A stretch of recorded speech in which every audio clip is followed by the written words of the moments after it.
So the clock on the wall says 6. That worked. You might need to talk more in the speaker. The clock on the wall says 6, so I think we should get started, perhaps with roll call. So, Mike. Yes, I'm here. Who are you? I'm Mike Helfrey. Thank you. Or Edgar. Kathleen Crone here. Tom Bradbeer. Seth Benham here. Adriana Reinhardt. Eric Schlegel here. Kurt Collins. Joel King. Tom Brandis. Terry Hopkins here. Rick Riker here. Christina Schlegel here. Perfect. Well, Victoria Marshall here. sorry, I forget that. Sorry. We have someone else online too, I believe. Rob, are you there? Maybe, maybe not.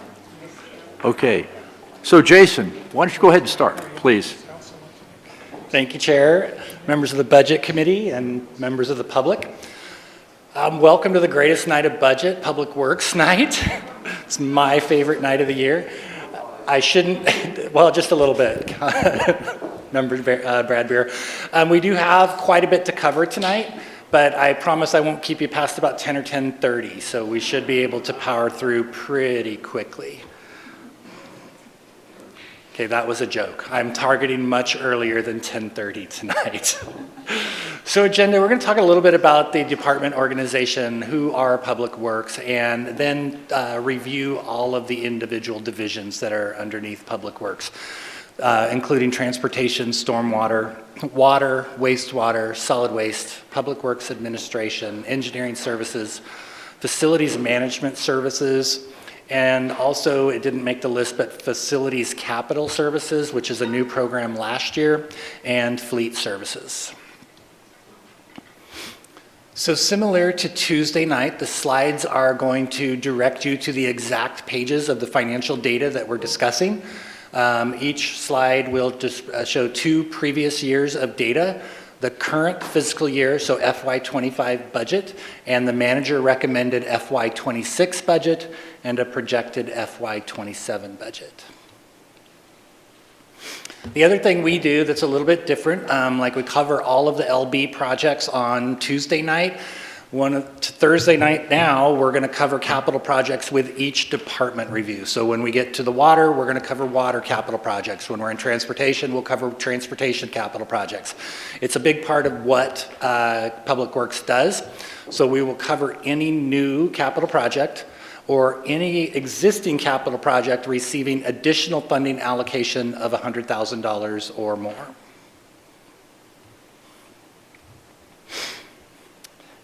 And we'll try to refer to the actual capital pages to get you to the page and get there. So as I said previously, Public Works is comprised of water, wastewater, streets, stormwater, fleet, facilities. We have 63.54, I know that's a weird number, but it works out, full-time employees, and just under 13 hours of temporary and seasonal hours. The budget presented does increase staffing by just under, it says 3, but I believe it actually equates to 2.5, similar to the slide that Aaron showed on Tuesday night. And that real big addition is we're picking up our meter reading services. Our meter reading has been contracted out now forever, darn near since I started here with the city over 30 years. The contractor has become increasingly difficult to work with, so we bid out meter reading services and received 1 proposal for more than twice what we were previously paying, and our existing contractor who we were having difficulty with did not submit a bid, which means that we really need to look at bringing that in-house, so we will be doing that. We also are asking to add 1 FTE to our collections maintenance group, and that is really to ensure that we are out there getting all the cleaning and TV inspections done in a timely manner to keep in compliance with our permit. And then we'll see 1 FTE boost in the Public Works admin, but there is a corresponding decrease in our other divisions, as what we did was relocated a position from a field crew to the Public Works admin group. When we look at the overall division, it is a busy division. We have quite a few employees out there doing quite a bit of work. And one of the things that we do have an issue with, so that's the other thing that we are working with Aaron and HR on, is the reclassification of 2 positions, and you saw those also in the projected budget. And the reason for that is we have some people that are supervising very, very large numbers, direct reports. In our distribution group, we have 1, 2, 3, looks like 9 plus, and we're adding 2 more to 1 supervisor, which is a big load. So we're going to break that up and have a superintendent and a supervisor that'll help to make the span of control much more manageable. It'll give us much better service to our community. And doing the same thing in our GIS group, where we have a coordinator who is essentially working in that same role, but by making them a supervisor, we're able to reduce the direct reports that I have, which is currently sitting at 11, which is quite a bit to keep up with. So transportation program is first, and those are on pages 170 to 181 of your budget. The transportation program is, of course, responsible for all the maintenance of vehicle, bicycle, and pedestrian systems, including repairs of existing roadways and overlays, sign fabrication and installation, curb, gutter, and sidewalk repair where there isn't a clear owner and adjacent to that piece of sidewalk.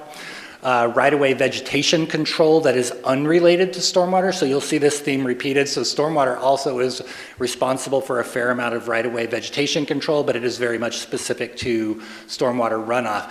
This right-of-way vegetation control is for visibility, making sure that signs are visible so that you can see around intersections, that the setbacks are proper. And then it is also important to note that the right-of-way vegetation is shared with Parks Division. So quite a few years back, Parks Division took that on and they contract that service out and we pay for that service. It's also for our street lighting program and a total FTE count of 3.2. Looking at the overall program budget, the budget is down slightly by $500,000, but that is largely due to projects actually starting to get completed. So as you can see under transportation projects, we're carrying roughly $16 million in reserves for FY25, and that number goes down to $15 million in FY26, and a lot of that is just our projects are starting to get completed and we're spending those dollars down. Transportation projects are some of our most expensive projects year over year. The only thing more expensive is like water treatment plants, which we'll talk about later, but building roads is incredibly expensive. Even just resurfacing them takes a lot of our resources. As we look at the revenues for the program, the bulk of the money for this program is from state gas tax. We receive roughly $3.2 million. We're anticipating receiving about the same next year. The other large revenue generator in this is our transportation utility fee, and that will bring in roughly $1.3 million. And again, we're looking at about a $400,000 drop overall in revenue. That's just matching our revenues to our expenses. Looking at where the actual work gets done, personnel and services actually is decreasing in this program, and that's because we had a little bit of turnover there, and so some of our more senior people were being replaced by more junior employees, so they cost us less, and that's why we see that decrease. And then the common theme that we also talked about on Tuesday was the differences between contractual and professional services and then direct charges. And in that contractual and professional, we were charging out a lot of our direct charges, fleet services primarily and some others. Those are now moved to direct charges, so you'll see a corresponding drop. It is never a one-for-one drop, but that's why that big change. So you'll see a decrease in $82,000 in this program for contractual, but an increase in direct charges of $103,000.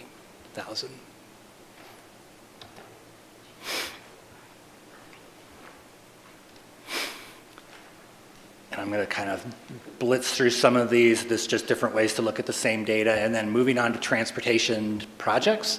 TR000, we generally don't show these, but it is important to note that these projects are used as the holding funds. That's where the dollars come into the project, into our capital fund, and then they're allocated out to our individual projects. And transportation is one that always looks a little bit different than our other funds. And the reason for that is to really maintain the independence of our gas tax revenue, which have very, very, very state mandated uses. We take those state gas taxes and we move them directly from our receiving line into the individual capital projects to make sure that those dollars, they don't sit here and get mixed up with other dollars. So they go directly to the projects. But what we do here is allocate all of our interest earnings as well as any transportation utility dollars that would then be allocated out to other projects. And I'm going to go and then kind of look around. I'm going to try and move through those, Chair, if that works for you. And I'll pause and look, and if I don't see a question, I'm going to kind of move to the next. Joel? I was just wondering, Jason, interest on what? What funds are we banking? So that for is interest on all of the capital dollars that are sitting in the capital funds. So all the dollars that are sitting in the capital fund, so like, do we have gas tax, bicycle fund, Correct. intergovernmental transportation capital, Yep. general fund? Is that what you're talking about? Yes, sir. So this comes from all funds then? Yep. Okay. And so if those dollars have been transferred into the transportation capital budget, the interest that they accrue will stay within the transportation budget. And that's 1 year's worth of interest? That's what we're anticipating. We're sitting on quite a bit of cash. It's probably high, and it could be an accumulation of cash. Okay, JC, so is that would be approximately how much cash you sitting on then? it was right around 16 million. Right, and so I don't know if everybody's seen the last policy movements and the fluctuation in interest over the last 5 months since the new president took office. So we were very conservative with projecting interest through all of the funds. Yeah. But yes, it is at the point in time or monthly we distribute interest based on the cash balance. So if he has a large project that draws those balances down, he gets less interest. If he contributes more to the fund and or is holding cash, then he gets more interest. So the $16 million then is programmed out for future projects, but we don't need it this year. Is that my understanding? Yeah, it's programmed out in multiple projects within the transportation, within the TR Capital Fund. Over the next 3, 4, or 5 years? Yeah, or more even. Some of Okay. our, as again, transportation capital projects are extremely expensive. Sure. Sometimes we have to accumulate resources for a decade. That's a chunk of change. It is. And they are transportation-specific dollars. They cannot Right. be relocated like to water, because we would love to get our hands on them in the water department, but we can't. I understand what you're thinking, and you Yeah. are understanding what I was thinking. Yeah. Yeah, if I could add really quick too, in the capital book, we tried something a little bit new this year. In the top left-hand corner, there's potentially an orange kind of raft that shows the expected construction of some of those projects, and you'll see some of those projects are out to 2030 or even further. Okay, I'm sorry, Rick has a question. Yeah. Whether, Tom, you have a question? Or are they just, It'll be quick. Jason, my question is about the contingency account on page 171. That 540 or 508,000 for next year is substantially less than the ending balance for '24. So there will need to be additional savings, I believe. And how will you achieve that? Yeah, so the contingencies, we're just bringing them down to fund balance. We probably were a little bit high last year.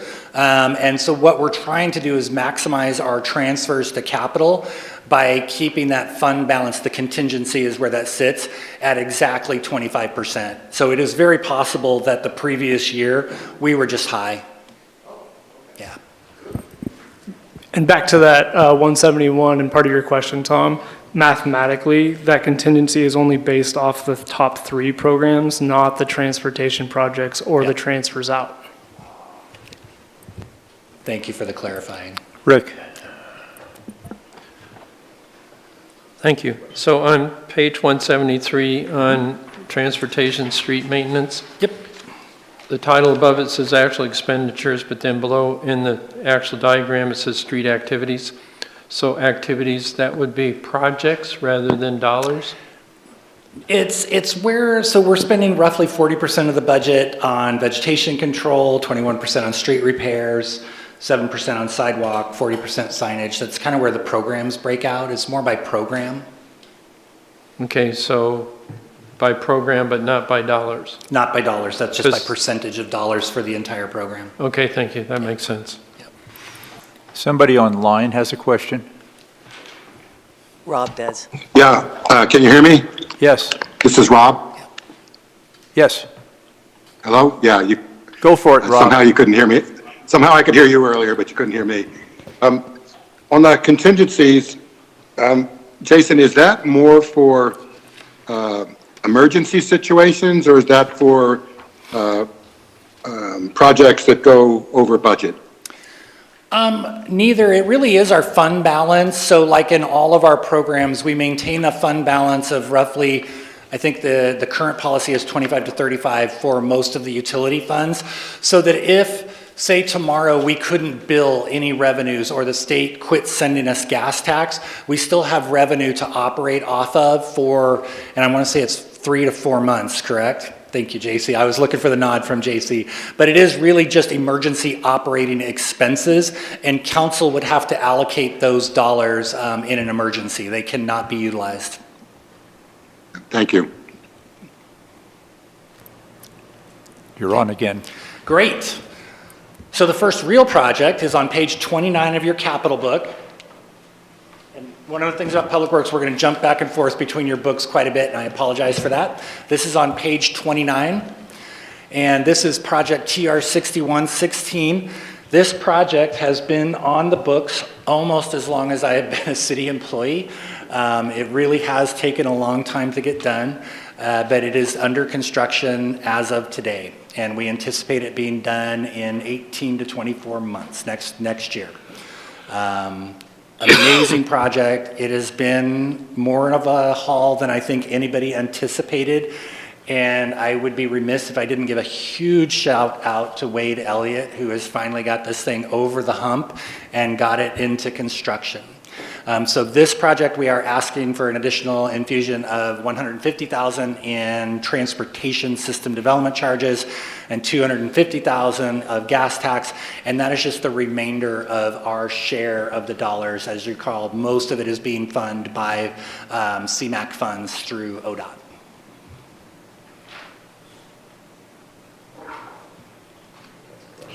Sorry, Rick. So this project has been long ongoing.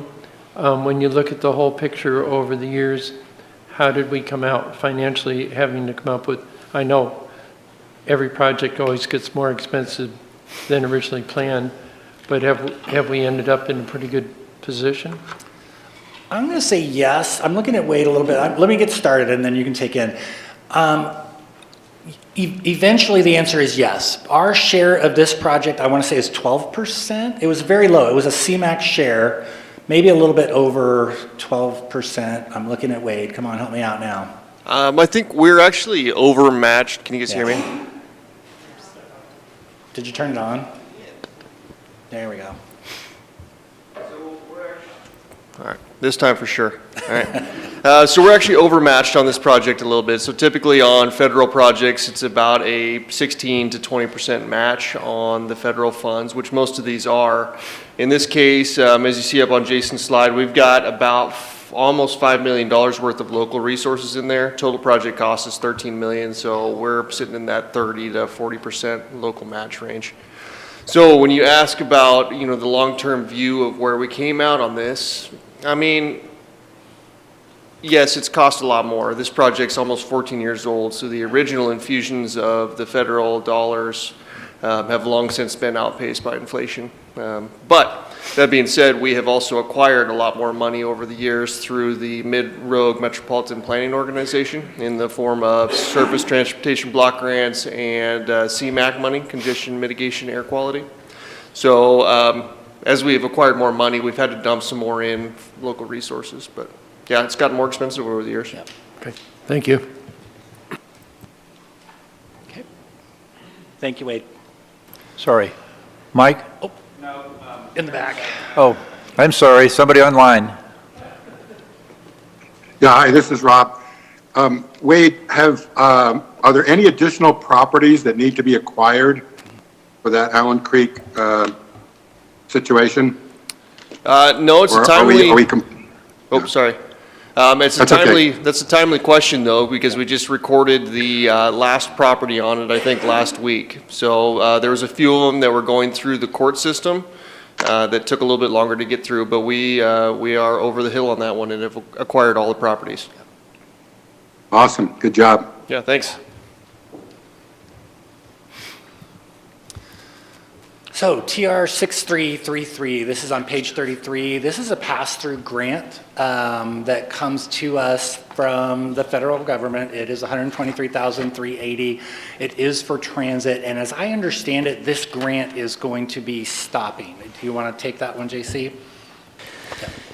Yeah, part of the federal review, they looked at these funds. We worked with the county and Scott Chauncey with the transportation system, and he has agreed with us that he probably doesn't need these funds in the manner in which he was originally getting them for. I mean, he has other federal funds that he can utilize for maintenance and other things on the transit system. So working together and figuring out a solution, it seems like we will discontinue this grant.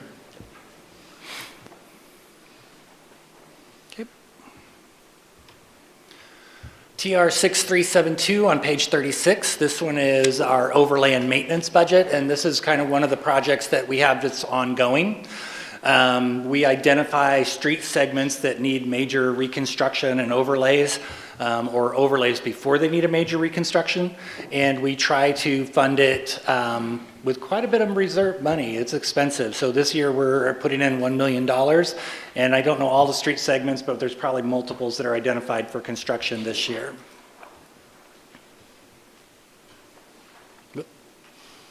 Okay. TR 6373, this is a bike pedestrian river crossing. This project has been on the books. It is on page 37 of your capital book. We are asking for an additional allocation of $125,000 specifically from bikeway dollars, which can only be used for that purpose, and it is to continue to evaluate an additional spot for a pedestrian / bike crossing of the Rogue River. Current locations tentatively are thinking about 5th Street or in that general vicinity, but could be farther down. Joel. So Jason, you show significant expenditures in fiscal year 26. What is that going to accomplish? So that just gives us the flexibility to start doing that. This would probably fund a study. We really need to probably get a consultant on board, look at different locations for where that can go, because where it can go determines what it has to look like. You know, if you get too far in the right spot, the bridge has to be too wide, and then you have to spend more money or put piers in the river and those all things. So we need to really study where it's going to go, where it's going to land. That would probably be a pretty large public involvement. You know, where do the people want to see that crossing at? Right now, even though we're showing that as being able to be spent, they may not be spent. We just show them as being allocated so that we have the flexibility that should it be time to get that started, we can. Okay, thank you. Mm-hmm. Rick? On the bike pedestrian crossing, you said plan for 5th Street, that area? Well, that's one of the prime locations to look at for a couple of reasons. One, we own property on both sides, which makes it a nice location. It also, you know, 5th Street is a high candidate for the major north-south bike route potential, as opposed to trying to get bikes up and down 6th and 7th. 4th probably a little better, but it is one of the locations that's being looked at. But one of our concerns before was the Redwoods Sewer District and trying to have a new line come across. Could that also be? That one is still also on the table, which would be way out off of Lower River Road. So it would not be part of this crossing? Yep. Wade just gave me the affirmative, yes. It That could would be. also be one of the considerations. Okay, thank you. And to those that don't know that, we'll probably hit that one under sewer. One of the things we need is a new sewer crossing. One of the ways that the sewer could get across would be on a pedestrian bridge, similar to what we're doing at Reinhardt. But we would need that probably out Lower River Road quite a ways. Schroeder, thank you. I was trying to think of the name of the park on the opposite side. Thank you, Wade. Okay. Project TR6426. This is the Foothill and Agnes roundabout. If you've driven through Foothill and Agnes, this intersection is a booger. It's multiple lanes. It's essentially it's a four-way stop with too many lanes at a four-way stop. It is difficult to navigate. Through our initial study and working with ODOT, because we're still in that kind of overlay, the on-ramp overlay, this really does look like a very good location to put a roundabout in to keep traffic moving through this area. So this project will keep that moving forward, continue the study and preliminary design. We've already worked with a couple of the adjacent properties to acquire the right-of-way. We believe it's a pretty good project, especially as Spalding's continues to develop. To be able to get truck traffic and other traffic in and out of there smoothly is going to be very important. So we're asking for an additional $650,000 in gas tax. And again, this is years off from construction. We're just starting to accumulate some funds and keep the project moving. I have to now turn my head to look back for Karen's little hand. 4th Street Bridge Refinement Study. This is a partnership study with ODOT. It is on page 44 of your capital book. It really is to start to refine the 4th Bridge location. We've been talking about the 4th Bridge for longer than I have been a city employee. It will be needed eventually. We all know, especially on fair weeks and when you get late afternoon, 5 o'clock traffic, the bridges all back up. We need another way across the river at some point in time.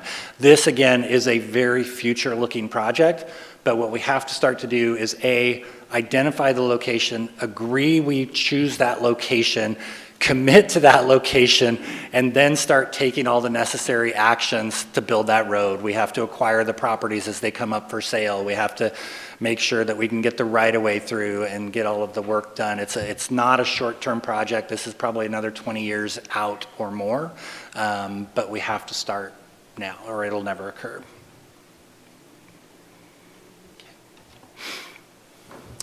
A Street reconstruction and overlay. A Street is in need of some love. This project was created to reconstruct A from 8th Street all the way to Baker Drive, so a pretty significant section. And overlay everything from Baker to Beacon. So that section is in much better condition, so we can just overlay. But the section from 8th to Baker is gone past where an overlay will fix it, so we're going to do a much more deep reconstruction. We're asking for an additional $400,000 in gas tax. We're also transferring $100,000 of wastewater operations to fix the wastewater pipes that are underneath this section, and the total project cost is roughly $2.2 million. And I believe you're scheduled for part of it this year, right? One more year. Okay. Okay, keep going. This is a new capital project. This is project TR6452, and it is Lincoln Road improvements. So this is another really key project. Lincoln Road gets a lot of traffic. It is right at the fringe of the city, but it is the primary connection between Bridge Street and G Street or Upper River Road. So this section needs pretty major upgrading. It is also a very much a future-looking project, but we have to start accumulating funds, start to purchase some pieces of right-of-way through there. There's also some mitigation of some wetlands that are going to need to be done. So it is basically just kick-starting the project, and hopefully this will be a joint project between the city and Josephine County. It is a county road. Traditionally, what we like to do is wait for Josephine County to update their roads to city standards and before we take them on.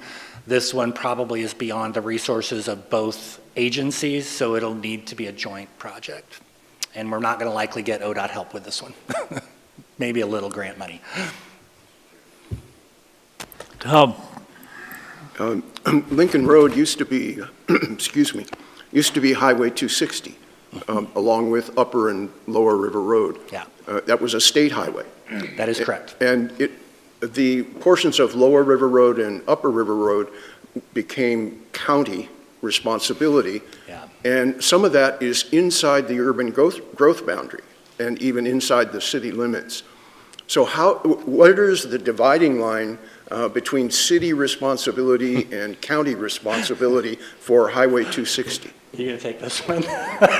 This is a great question. Yeah, that is a great question, Tom. So when you look at the urban growth boundary in that section between G and Bridge Street there, it splits the road right down the middle of it. So the center line is the boundary. So when you look at some of the, through the Urban Area Planning Commission, some of the developments that are happening are on the east side of Lincoln, but the stuff on the west is still outside. Now, you are correct that Josephine County did take a buyout essentially to accept the jurisdiction of that roadway. I think it was several million. It was, yep, which they used for improvements along Lower River Road and some of those things. So right now, Josephine County's contributions to this project is that they are working with us through the Middle Rogue Metropolitan Planning Organization to help us get it funded through there. It was awarded funding over the year in this 3-year funding cycle of both congestion mitigation, air quality, and surface transportation block grants. So this project already has a couple $1 million, and it's in the state TIP and the STIP, which we're working with Josephine County for. If I may follow up briefly, the portion of Lower River Road that runs along in front of Rogley Estates and other senior manufactured home parks doesn't have a multimodal path or sidewalks along most of that section of road. There are about 200 tax lots in senior communities that rely on that section of Lower River Road for access.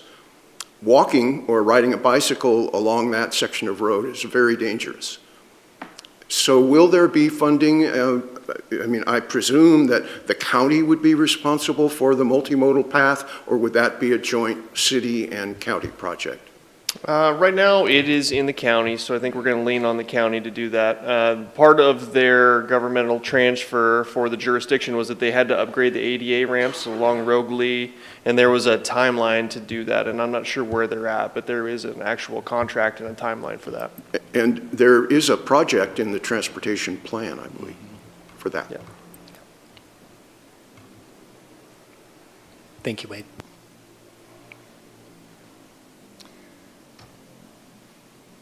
And that is the end of stormwater, or transportation, and we get to move on to stormwater. So we're going to switch books again. We're going to set our capital book aside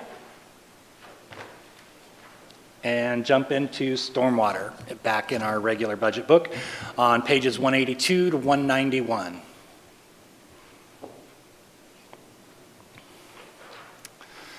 So stormwater is a very new program to the city. As you recall, we created this program, I'm saying about 5 years ago now, roughly, in 2018.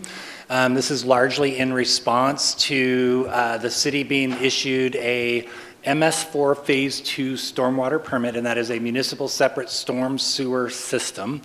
And that's why we always say MS4, because that other mouthful is way too much to say. And this was in response to being designated an urban area through the not the last census, but the census prior to that. What that requires is that we have a lot more responsibility when it comes to our stormwater system that we have to monitor, control, and report on. It pays for our repair and maintenance of our surface and subsurface drainage systems. It also pays for our street sweeping contract. That's one of the big things we get credit for on our stormwater system is the sweeping of all of our streets. Takes care of drainage vegetation control. And so even though they may be cleaning out the vegetation on the side of the road, it's actually in the drainage swales and in the ditches, but it's not for the same purpose of the transportation program. It is also where we pay for our intergovernmental agreement with Grants Pass Irrigation District. As if you've grown up around here very long, you know that the Grants Pass Irrigation District and the Grants Pass Stormwater System are very much entwined. So we share costs on some projects, and we pay them, I think this year it's a little over, you'll see it in the budget, about $100 and some thousand. And recommended fees for this year, or FTEs, are 4.58. On this program budget, we're seeing it up about 600,000 total, but if you look, that largely is all in our transfers out of the program. And so what we're doing again is maximizing our contingency, taking all of our revenues, funding our stormwater operations first, and then every other dime we're moving into our capital program to be out there in the streets fixing up the stormwater system for the citizens. Most of the costs are fairly flat after that.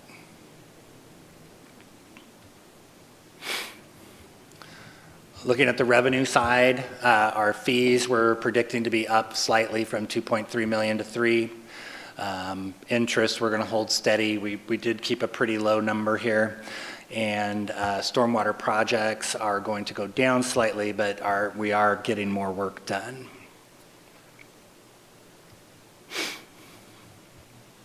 And then looking at just the operations portion of the budget, personnel and services are up. These are people that have been here a little bit longer. They're moving up through their steps, negotiated increases. Materials and supplies are pretty flat. And then again, we see that contractual services number go way down, but our direct charges go way up. And that, again, that's just swapping those cost centers for an overall increase of just 88,000 for the year. And again, just a graphical view of that. So there are no major adjustments in the stormwater program. Really, the focus of this program is just to meet that MS4 Phase 2 permit. And we are going into, I want to say it's our second program cycle. We have been in the program for a while. We got a very good review on our first program cycle, which is a 5-year cycle. It does require a lot of work. We have to TV a lot of the system. We have to clean a lot of the system, and then we have to report on that to the DEQ. Very similar to what we have to do. It's just like having an NPDES permit, only it's on stormwater instead of wastewater.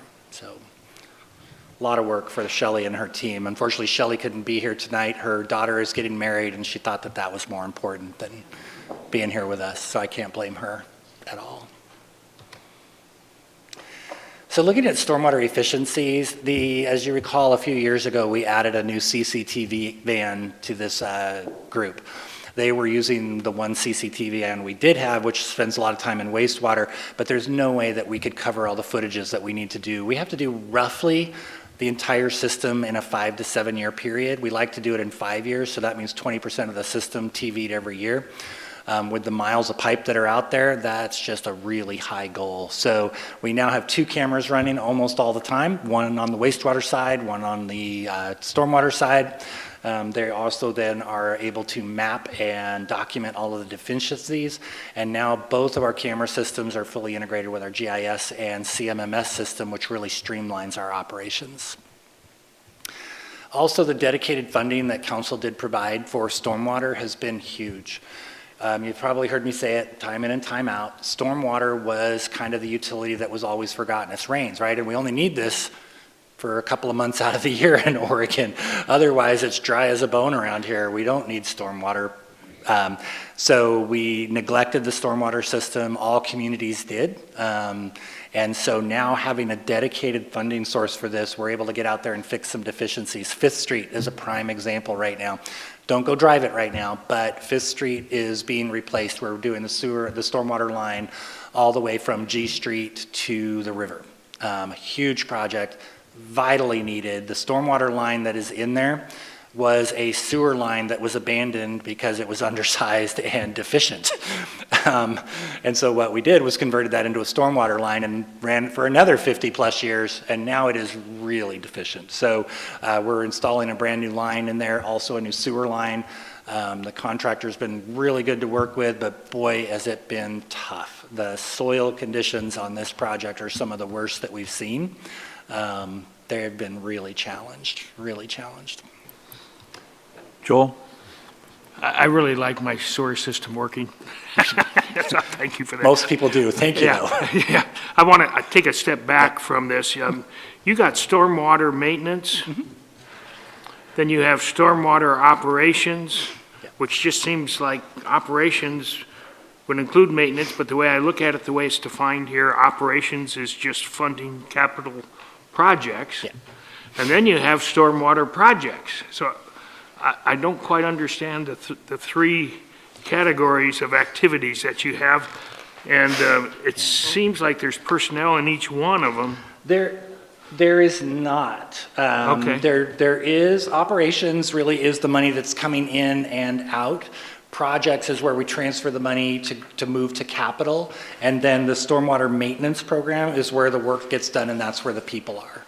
Okay, so stormwater operations is really an accounting thing then? It is an accounting thing. Okay, okay. Rick? So when we have a large rainstorm, our problem with our system is a lot of the stormwater ends up in sewer and therefore creates problems at at sewage treatment plant. So is Fifth Street, was that a major contributor to that? I think yes. One of the things they found when they were way down by Fifth and Bridge, they plugged the pipes, the sewer pipes, and then we're pumping around so that we can then lay a new section of pipe and then put the sewage back into the new pipe and then do the same thing. And so this was plugged at a manhole, a couple hundred feet away, and it had clear water pouring out of it because it's picking up all of the groundwater and acting just like a curtain drain. So yes, it will help, but that exists 1,000 times over in a lot of different areas. I will say that Shane and his team out in the collection system have been doing amazing work, and Lance before him, finding leaks in our collection system and plugging them, especially in manholes. That's one of the areas where we can do a really good job of getting in there and sealing them up with epoxy. And I think Gary even notices it's a little difference. It's not a big difference, but it's a little difference at the plant. And this year was tough because it's been the first year it's rained in a while, but it's making a difference, and we have to spend more money to reduce I&I because that'll save us millions of dollars at the wastewater plant. Okay, thank you. Tom? Jason, one of the projects is the Judy Enlarged Stormwater Project. I presume that's Judy Street Enlarged over by Lower River Road and Lincoln Road? It's on my list here in a second. Oh, you're going to go, oh, I'll wait then. Yeah. Okay, sorry. But thank you. It is leading right into capital. Again, our DOO project, what you see here is unlike on the transportation side, you see all of the stormwater capital come in as a revenue and then get moved out to the individual projects, which is why it looks like there's a lot of money in the project, but it's not. It just rests there for a little bit and then gets moved out to the individual projects. So DO 6353, this is our emergency storm drain projects, and yes, we do have a lot of storm drain emergencies. What happens with storm drains is they sit there and they work great until they actually fail, and usually what it'll be is a section of pipe will fail, and then because you have so much stormwater running through it, the erosion happens really, really fast, and you end up with a pretty big mess. So we try to fund this at about $150,000 a year to accumulate funds so that we're able to react to any emergency.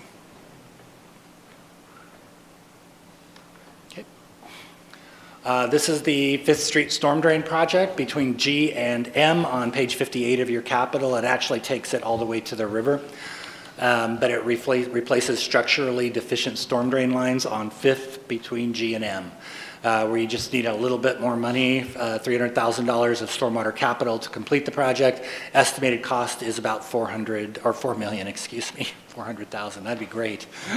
We'd do some more work if it was that cheap.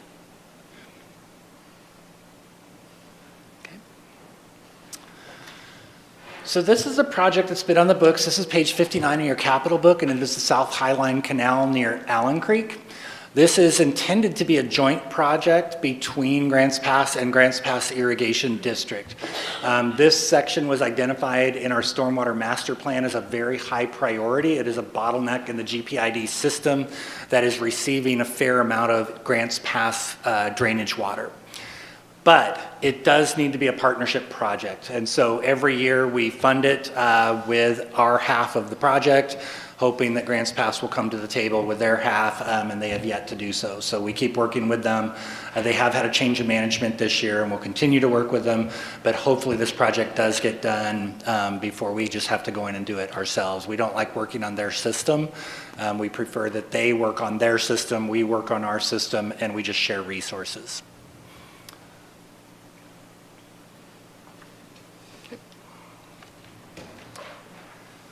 Page 60, Judy and Larch Stormwater.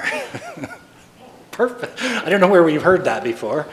And this is really to upgrade stormwater infrastructure around the Lincoln Road area. We do focus on Judy and Larch because that's kind of the area that floods all the time. It is low. Houses are built up on piles of dirt to stay dry. That was part of the plan of the subdivision. You wouldn't think so, but that's kind of how it was designed.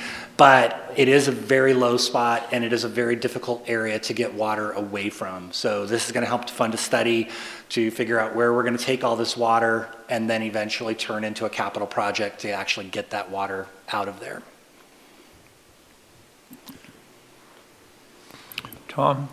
My question about this was, should that project be coordinated with the Lincoln Road Improvement Project in terms of timing and perhaps overlapping funding? Yeah, it probably will, regardless. The stormwater issue aside, we do need to study, figure out how much water is coming into that area because it's collecting a lot more drainage than just that immediate little area.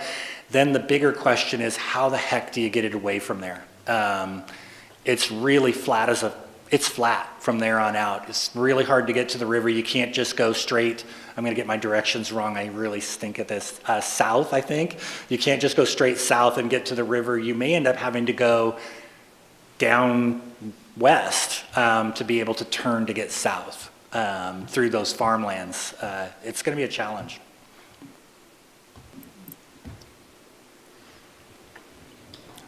Tom, again? Yeah, I live out there, and there's a storm drain that goes right down my property line. It zigs and zags, but eventually gets to the river. That might be a potential. Excellent questions. I like where your head's at, Tom, and we are likely going to combine those projects. We did do a little bit of a study to this point, and there was a couple of routes. Well, there's actually 3 options. Well, 4. There's a trash pump option, which is a terrible option, so that's not really an option.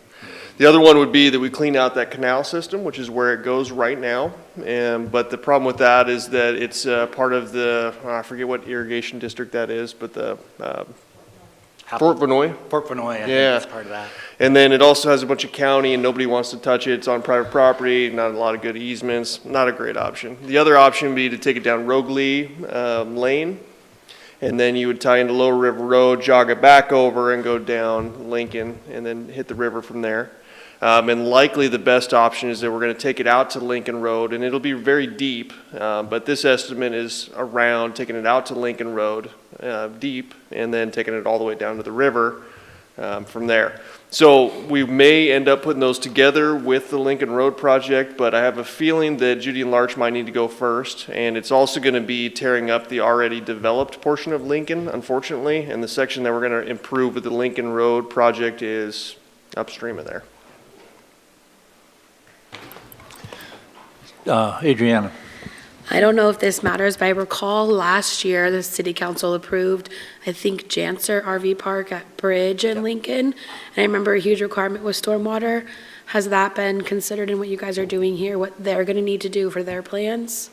Yeah, so they'll be conforming with the new stormwater management manual, which reduces the runoff from the site to pre-development stages. So theoretically, it will release more volume, but less, it won't release more at a concentrated time. So it shouldn't have much of an effect. I'm actually really hoping that they develop first because they would be building half of the road for me and it'd make our Lincoln Road project a lot cheaper. So fingers crossed. They've cleared the property. They're getting ready to go.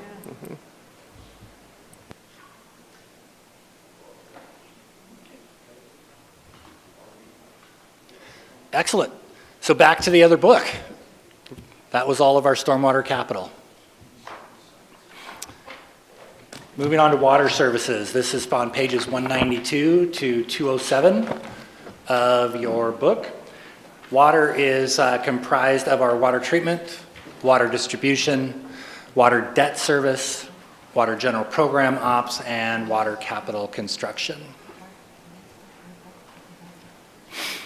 So the water division is responsible for pumping and treating water from the Rogue River, distributing it, metering it, and billing for that water to all of our customers, monitoring and reporting on our water quality. They are responsible for, which is, in my opinion, one of our most important programs, our cross-connection and backflow program. They maintain our treatment facilities, pump stations, and reservoirs. We have 13 pump stations with over 53 pumps, ranging in size from 40 gallons per minute up to 2,300 gallons per minute. The pumps get really big, and with the new treatment plant, the pumps get even bigger than that. It's pretty amazing. We have 8 reservoirs ranging in size from 45,000 gallons up to 5 million gallons. And our newest reservoir in the Meadowwoods subdivision will be going online, I want to say at the end of this month. They're filling it this week for the first time to leak check, so we're really excited. When I come back next year, I get to say that we have 9 reservoirs, so that's kind of amazing. We have over 191 miles of distribution piping ranging in size from 2 inches to over 36 inches. Our customer service group, who I saw Kimberly in the back, is at the head of that. We have an amazing group of people down there that work with all of our customers. But when you call up, that's who you get to get a leak check, to get your water turned on and off if you have any billing questions. So recommended FTEs for the entire program are 6 in our treatment group, 9.34 in our distribution group, and 1.2 in water operations, which is new. And that's the actual 2 FTEs for the meter reading program, but you're going to see 0.8 of those in the wastewater side. And the reason for that is that wastewater billing is also tied to water consumption. So they benefit from us having those meter readers out there reading the meters, so they get to help us pay for those FTEs. So looking at the overall water projects, this is where we are carrying a lot of cash, and all of it is in the water treatment plant program, or not all of it, but a large portion of it is. Our water treatment program budget, our water distribution program budgets are relatively flat. They are up a little bit, but not significantly. And then you see that our debt service is going from 0 in FY25 up to 500,000, and that is where we start paying off our first set of loans on the water treatment plant project. Water operations is taking a slight decrease, but water projects is up significantly, and what we have to remember is that that is the water treatment plant program, and what we're showing is the influx of cash from either bonds or loans as we continue to work on the water plant project. Looking at the overall program, looking at the revenue side, our revenues are holding pretty flat. Beginning balance, it looks low, but again, what we're doing is we're really trying to maximize our transfers to capital. And so our ending balances are the absolute minimum that we can get them down to. I mean, we're really trying to hold the line there to make sure that we can transfer as much money as we can into our capital program, namely the water treatment plant. We're estimating our sale of water up just a little bit. Urban Renewal Agency, we're showing an infusion from there of $438,000. The Urban Renewal Agency is paying for a portion of the debt service of the water treatment plant debt. That was part of what the program was for. And then our interest, we are upping that because JC has been incredibly successful in earning us more money in interest, and also just because of the amount of cash that we've been carrying on the water treatment plant program, we're able to recover more of that interest. And then last year we did have a transfer to transportation, which was a transportation project that had a water component, but that doesn't exist this year. Rick? At one point, we have 2 locations for sale of bulk water, and before some of the state regulations changed, we were looking at, I would say, significant income, is that still, are you talking about that later, or is that? Yeah, I am not. It has now become a very de minimis part of our water rate. I will say, when the bottom fell out of the marijuana market, we lost a significant revenue stream. We were pushing almost $1 million a year in bulk water sales. Now it's a few $100,000. Yep. Jason, on page 193, it says what happened last year. We worked with a design builder to complete the 95% design, et cetera, and adopted the guaranteed maximum price. What's the guaranteed maximum price? Right now, it's $99,847,000 and some change. The guaranteed maximum price is actually the not to exceed value for the construction of the portion of the treatment plant that is at the J Street site. And we'll talk about that in a little bit when we get into capital.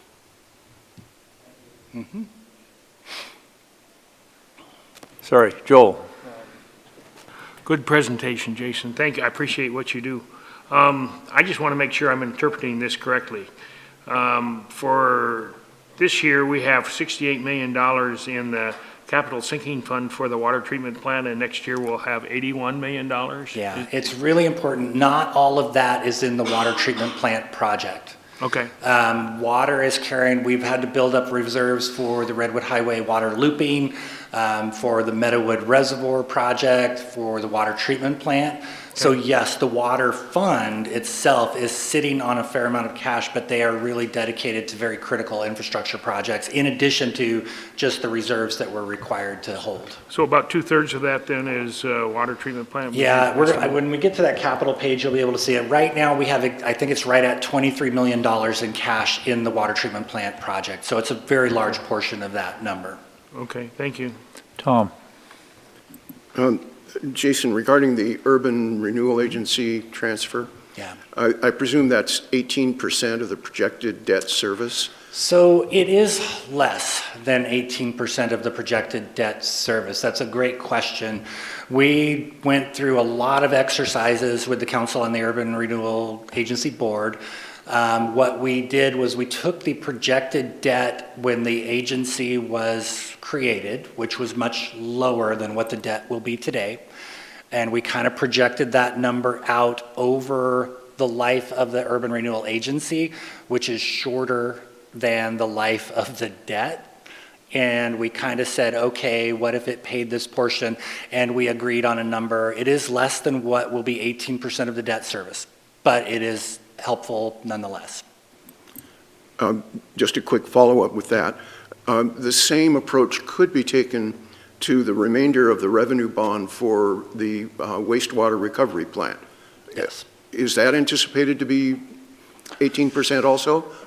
No, we're doing pretty well on the wastewater side. At this juncture, the conversations that we've had both with Urban Renewal and as internal as staff, that those dollars would likely be more beneficial to partner with somebody in the public to really get some kind of catalyst project going. That really is the focus. So we don't want to take away too many dollars, but we really, really need the help on the water side. But it would be legal to do so. Absolutely. The agency was formed. It is identified project. It would be legal for the agency board to dedicate 18% of the debt service payment. Yep. Okay. So diving into just water treatment, when we look at this, the personnel is up slightly or a little. Materials and supplies are reasonably flat. Adam did a great job, even though we saw some pretty significant increases in our chemical costs this year. The biggest increase we saw, Pacific Power had a very large increase, and utilities making water is very power intensive. And then capital costs, that shows up in the capital and professional services. That's why the offset on this one is so much lower than what we've seen in all of our others. Normally they're close, but this one is, we went down 2,000 but up 180,000. Well, the reason is power. Power took a big jump, and we have to be ahead of it for the water treatment plant. Moving to the, sorry about that, distribution side. That's everything that we just talked about as we went. Again, pretty flat budget. Personnel is up, materials and supplies is up a little, but our contractual went down with a corresponding increase on the direct charges. This one, we made a couple of changes to Craig Kunert in the back, to his budget to try and accelerate a couple of the more expensive vehicles. They've been in the fleet for a very long time. We just want to make sure that we've accumulated enough dollars to replace those when they truly do need it. But overall, on a 2.2 million budget, it's only up 113,000, which is pretty significant. That's good.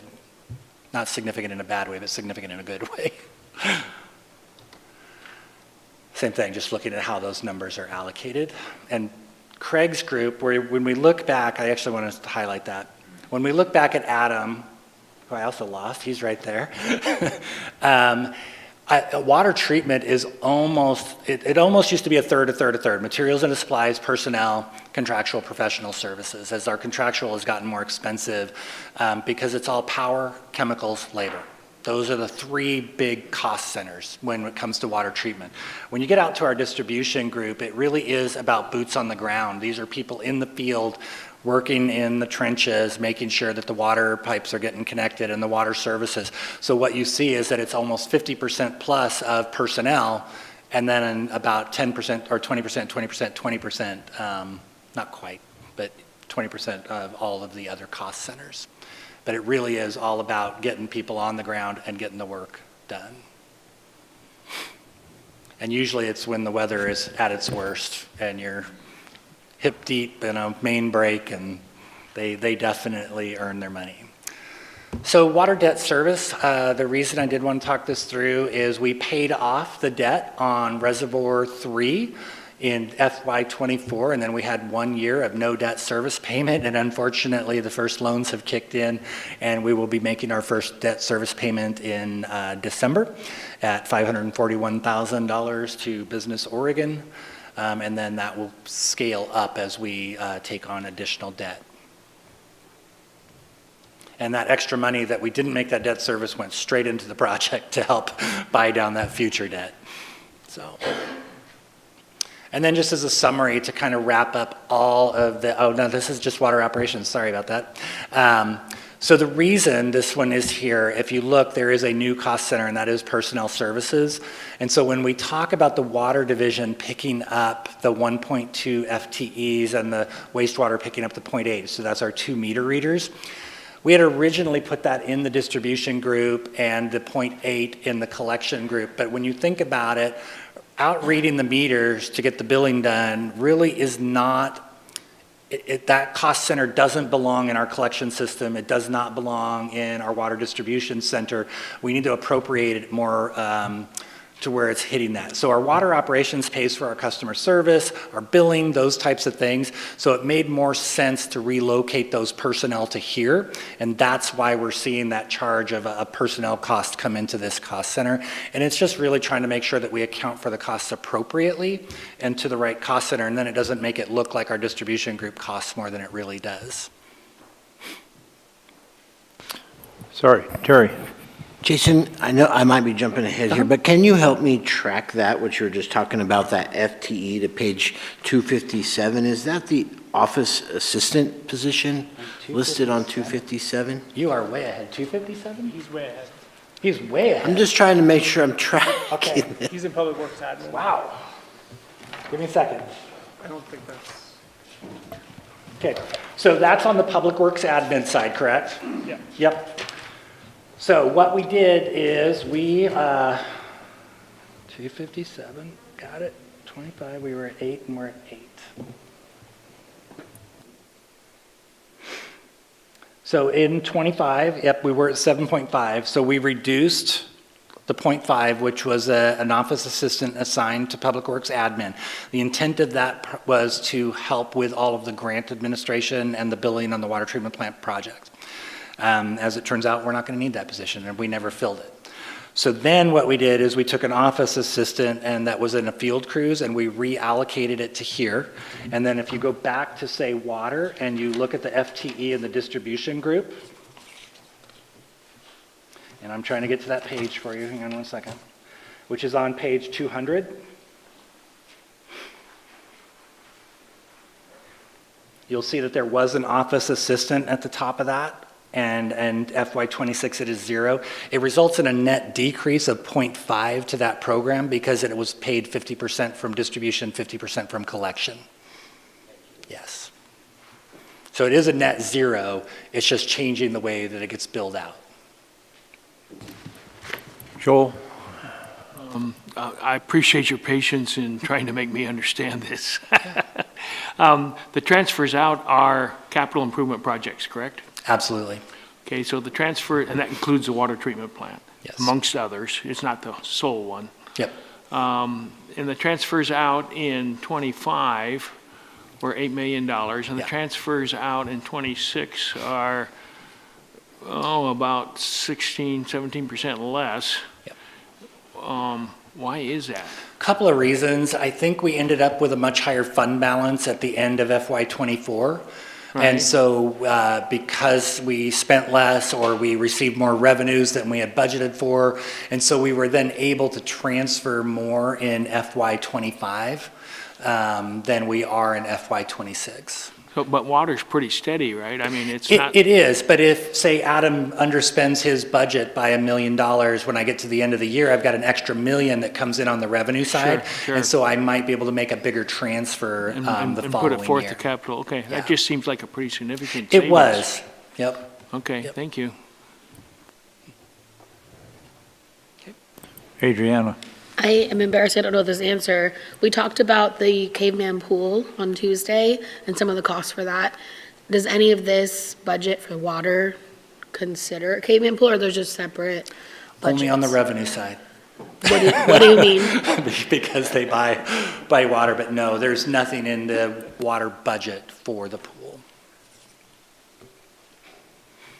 Sorry, Brad.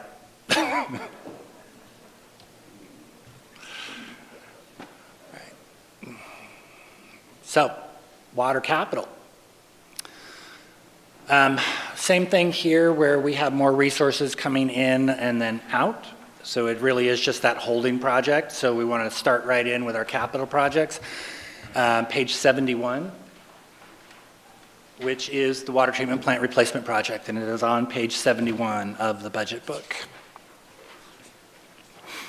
And we're going to be transferring in an additional $200,000 of water system development charges, 4.1 of water capital, hopefully realizing another $11.5 million from Business Oregon, a $2 million congressional appropriation, and hopefully keep the project moving forward. Okay. Chair? Tom? Jason, I noticed that the Monday workshop agenda includes further discussion of this topic. Would it be reasonable to return to this on Tuesday? It could. What we'll be talking about on Tuesday is some potential options that council can consider to fill the gap that was left by the BRIC program cancellation. I meant, would it be reasonable for the Budget Committee to review the presentation from Monday's workshop? Yeah, or even tune in. It should be a really good, it should be a good workshop. Yep.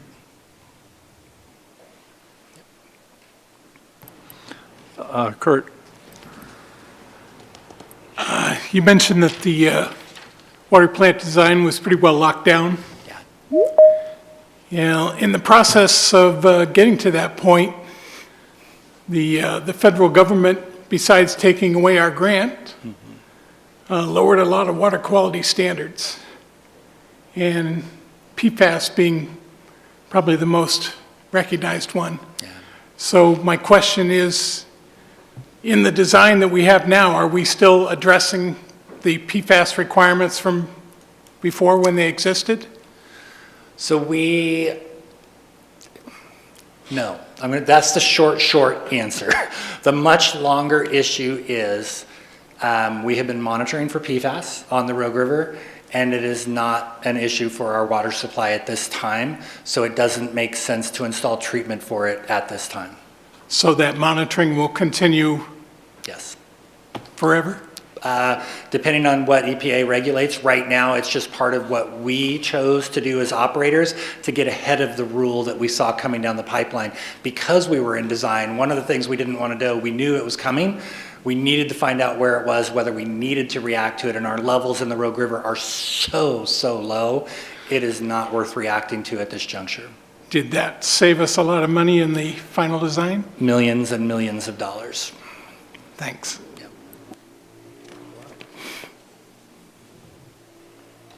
Okay. Small main replacement, this is on page 74. This project is another one of our sinking fund projects where we try to fund it at $100 to $150 to $200,000 per year. And it really is to replace old and undersized water mains that are throughout the community. I think the one we're talking about now is, what was the name of the street?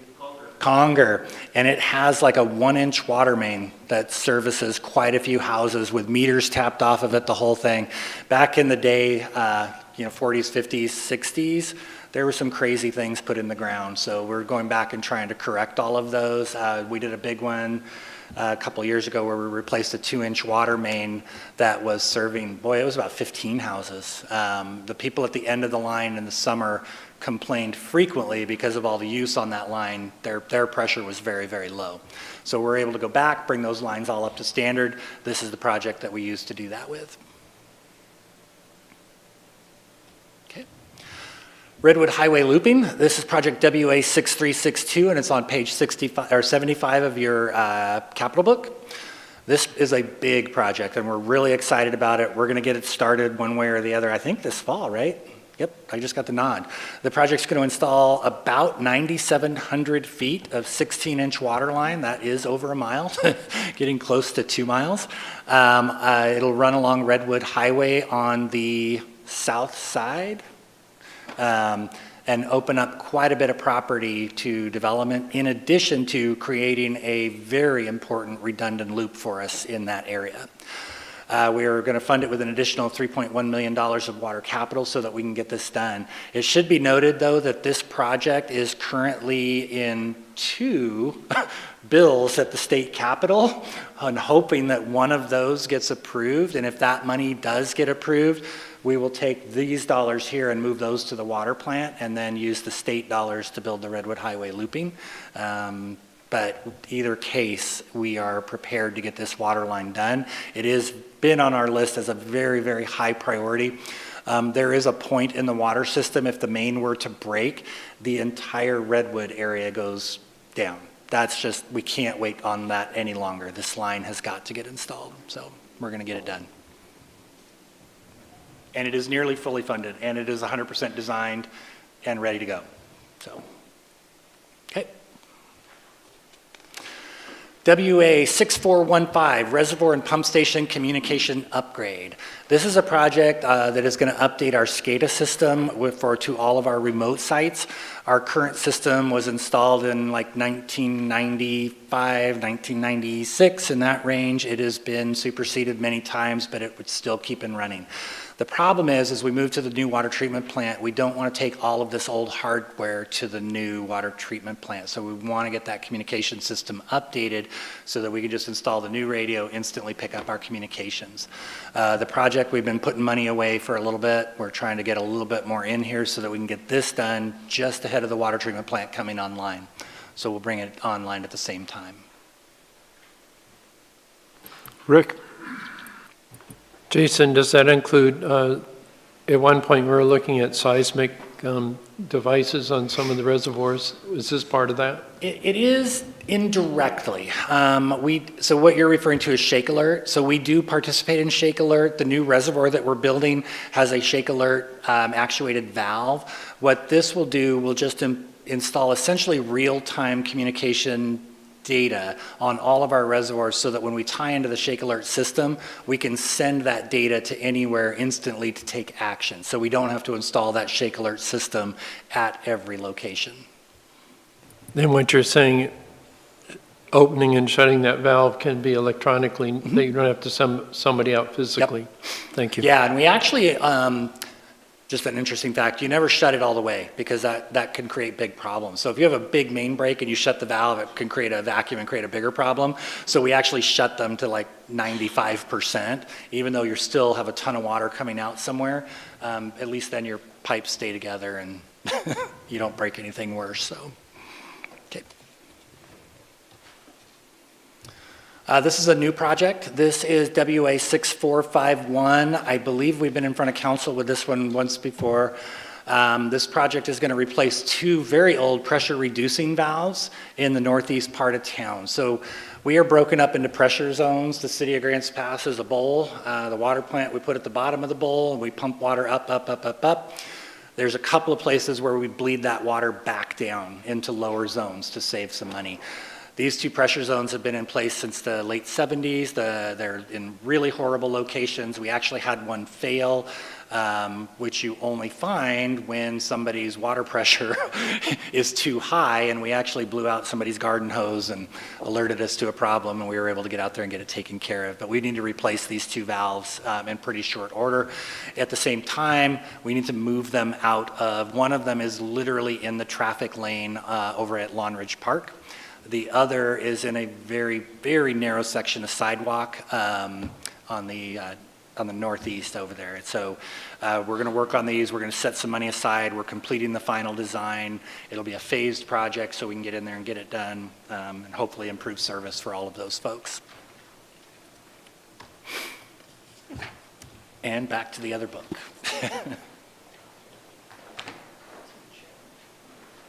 And y'all let me know if you need a break. How was that? I'm a little early, but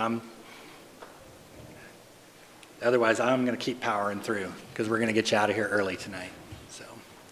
So wastewater services, this is on pages 208 to 223 of your budget book. Great photo of the construction.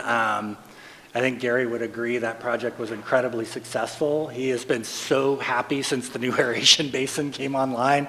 It really is kind of amazing the work that they did and the retrofitting of the entire electrical system at the wastewater plant made a huge difference for him and the team. So, just opposite of the water group where we are treating and distributing, this one we are conveying, treating, and discharging to the Rogue River all of the city's wastewater. They are also monitoring all of the SIUs, that is a significant industrial users with industrial pretreatment program. They are maintaining the collection system, pump and lift stations, all of the piping system. We have 5 pump and lift stations. The difference between a pump and a lift station is a pump station pressurizes the wastewater in the line. A lift station pumps the wastewater up and then dumps it into a gravity line at a higher level, and it just starts traveling by gravity again. So a little bit different. The pumping is much, much different. It takes a lot more oomph to pressurize a line and pump it than the other way. An example is Redwood and Darneal, which are 2 of our largest. They are pump stations. They actually pump wastewater, pressurized wastewater over 5 miles to get it back to across the pedestrian bridge at Reinhardt Park before it goes back to gravity.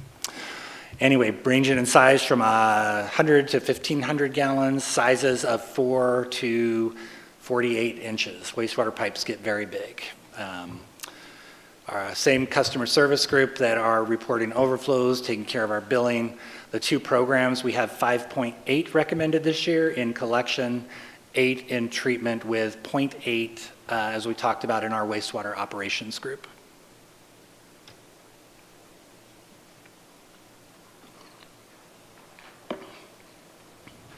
So overall program budget, wastewater collections is up slightly. That's largely due to the addition of the FTEs. Gary and his team, he has cycled through. We had one retiree who'd been with the city for a really long time retire this past year. Was a big loss for us, but then we had another junior employee come in, so we dropped that down, and then some other costs just aligning with the new treatment regimen. Wastewater operations is also down.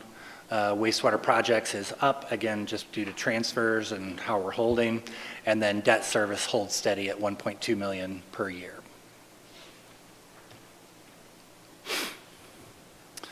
On the revenue side, beginning balance down, again, just trying to maximize our capital transfers, or what we're guesstimating our capital transfers to be.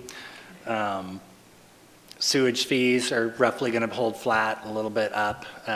Interest, again, trying to take advantage of JC's wizardry and the financial folks that we've got working for us now, and then just transfer more into our capital projects. Starting on the collection side, this budget is up overall $97,000 on the $1.2 million. We see the big shift from the contractual to direct charges. And then the direct charges is a little bit up. I'm working with Shane and his team. The equipment that it takes to clean the sewers is incredibly expensive, so we're trying to accelerate some of that replacement schedule to make sure that if we do have a catastrophic failure, we're funded and able to react to that.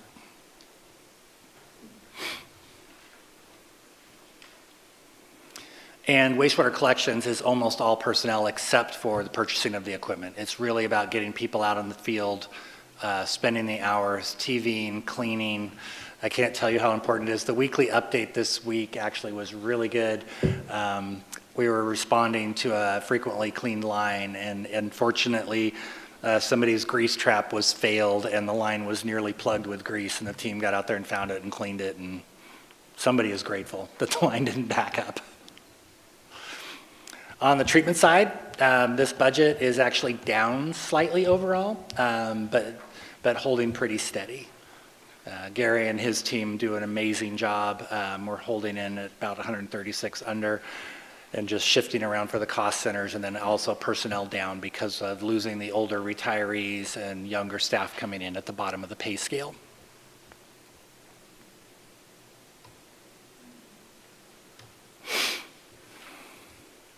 And then debt service. This debt service has been ramping up slightly over the last couple of years. We've paid off our last bond issue to 23, and then the new winners will hold flat. And we're paying interest only on one and principal on it, principal and interest on another, because that was done in 2 loans.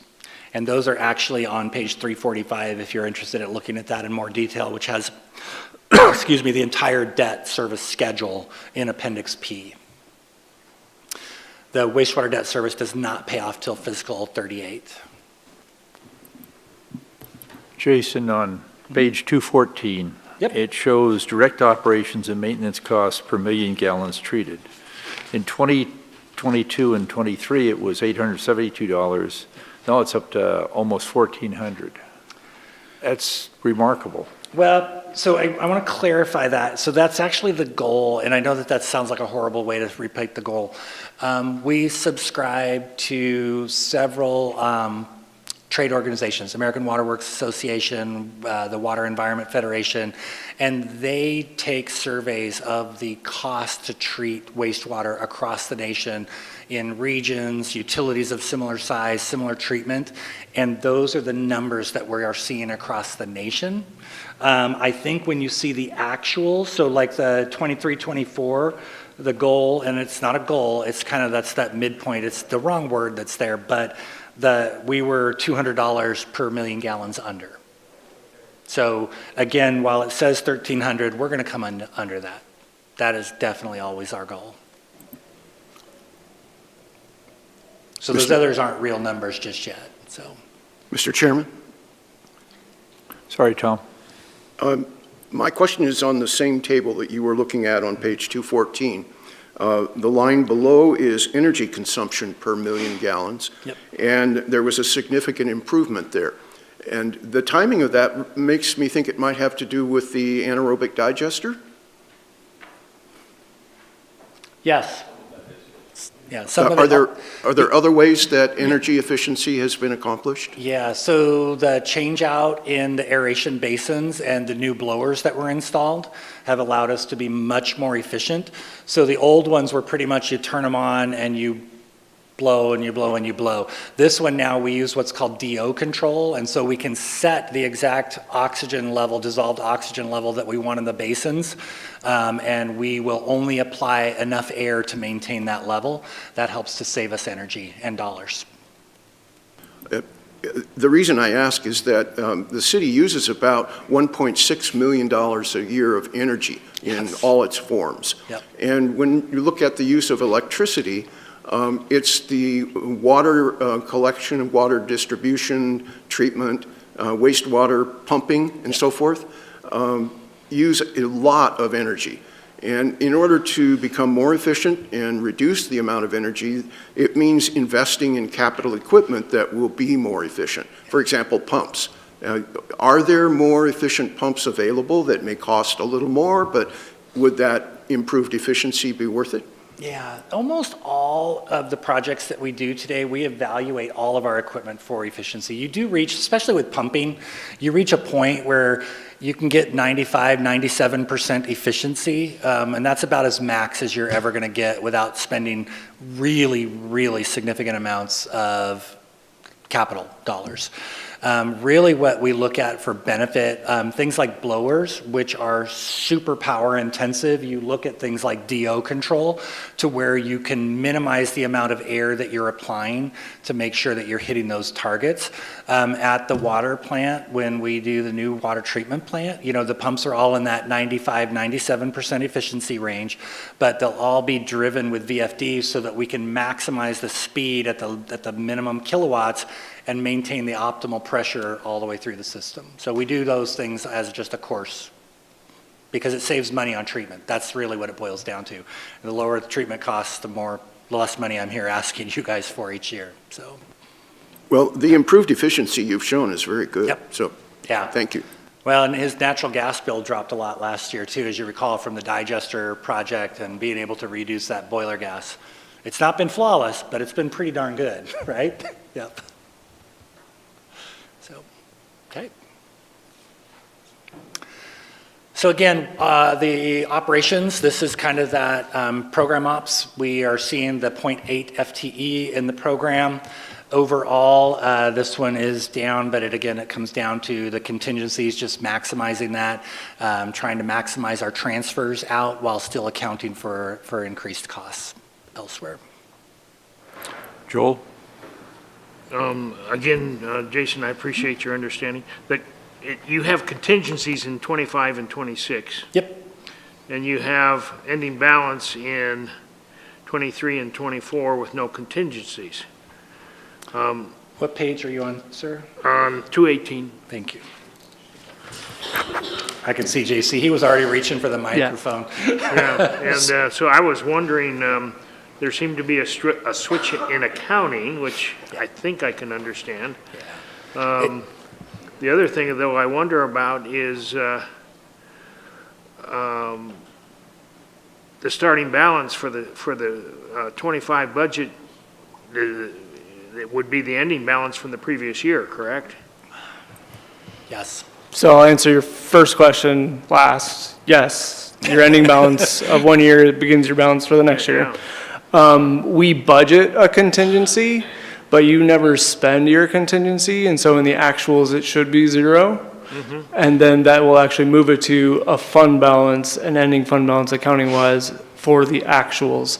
It's just budgetarily, we put it in as a contingency to give maximum flexibility to council and the programs in the event of a situation.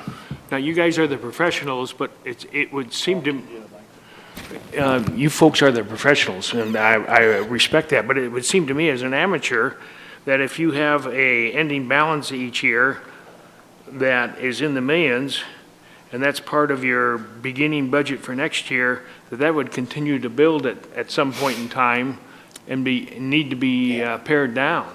No, because we'll actually, through rebudgeting every year, that fund balance will stay pretty consistent from year to year to year. Okay. We're going to maintain it at 25%. Whether that means we transfer more to capital or operation costs go up and we transfer less to capital, but we're going to try and maintain that at the very bottom of the fund balance policy of roughly 25 to 35%. So if I understand what you say, in fiscal 23, we had an ending balance of 2.1 million. In fiscal year 24, we had an ending balance of 3.0 million. Mm-hmm. Our contingency fund that could be the same as the ending balance if we don't spend it was 1.8, We don't know what it is yet. I would guess that it would be higher than that, but wouldn't be significantly higher than the 3 million? Is that what I hear you saying? So it could, depending on did we, say, underestimate revenues too much? Or did we receive Sure. more revenue than what Sure. we anticipated?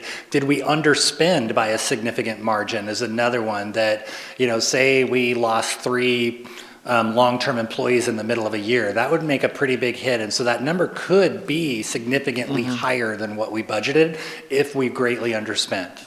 So at some point in time, then the ending balance would need to go down, or the contingency would need to go down? Yeah, in and our we would balancing adjust for that out in the years. next budget year.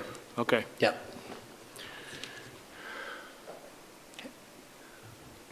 Okay. And we're switching books again. So SE 000 on page 87 of your capital. This one is just to show that we are transferring about $3.1 million into, from operations into our capital program. And planning on JC earning us $400,000 in interest. Which we like.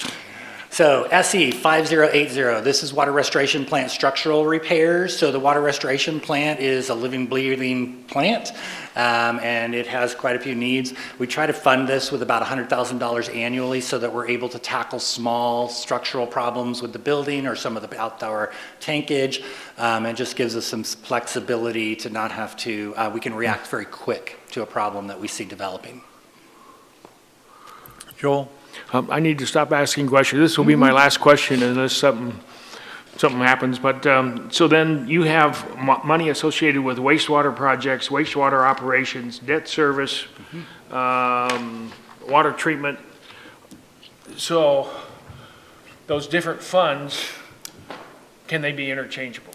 Great question. Should have led with that, shouldn't I? That was like my lead-in. No. Okay. I cannot take water funds and spend them on wastewater operations. You can't take wastewater operations and spend them on water treatment? I cannot. Now, Okay. there is a subtle difference. Okay. So I am doing a transportation project.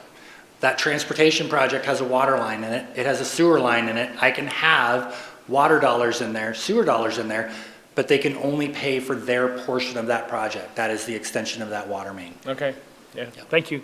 By law, that is the Yeah. case. We'd like to give you that flexibility.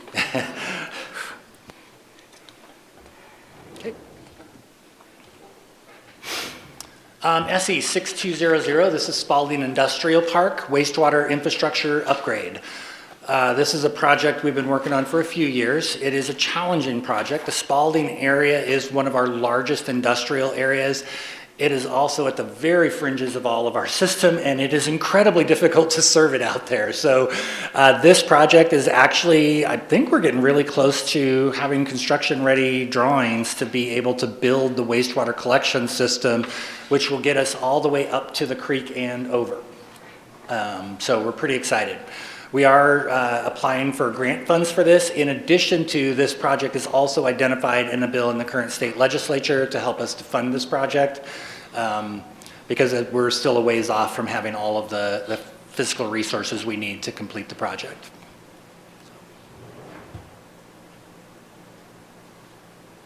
Okay. Page 93, 6239, water restoration plant equipment improvement. Again, a sinking fund. We try to fund it about $50,000. We did purchase this down, so we spent some money out of it. We are just bumping it back up with $150,000 this year. The project is replacing and refurbishing some of the equipment in there. The pumps that are in there are hundreds of thousands of dollars a piece, so it makes a lot of sense to refurbish them on a very, very frequent basis as opposed to trying to replace them on a more regular basis. And as you'll see it, we go out for a pump rebuild, I think at every facility every year or more. It's very cost effective. Although there are nobody in nearby area that works on our pumps. They all go Portland and Idaho and other places. Okay. Redwood area pump station and river crossing. I think we touched on this one in transportation a little bit. This project is continuing to accumulate funds to identify an additional pumping option to get a second crossing over the Rogue River. The Redwood area is growing. It collects a lot of wastewater. There is a single line that gets that wastewater from that side of the river to the side that the wastewater treatment plant is on. We do need a second line at some point. I said there's one line. There is one line on the bridge. There is two lines, so we have a redundant line all the way up to the bridge. But at that point, they combine into a single line and cross the bridge, the pedestrian bridge, and enter a manhole. We desperately need a secondary crossing somewhere to give us some redundancy and to allow us to increase flows over time. So we'll be continuing to look at that. We've identified several locations. Now it's just going to be time to dial in on one of those locations.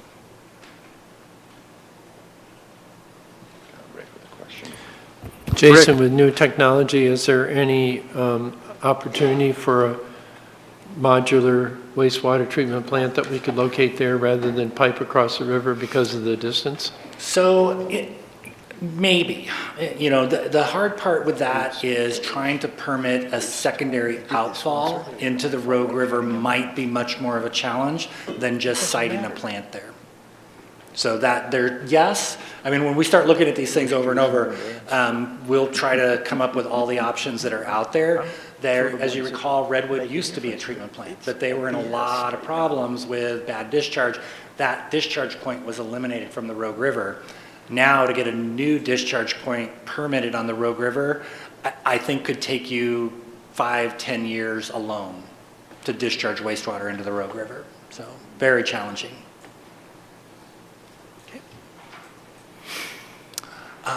SE 6423, this is the Water Restoration Plant UV Disinfection Replacement Program.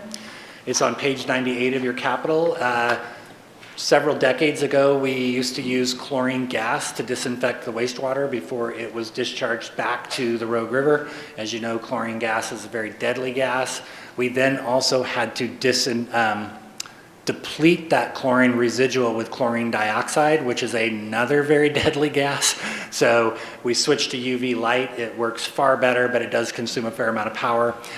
We do need to replace our original unit, which was installed in 97. Thank you. I knew it was like, I was right at 2000. It's served us very well.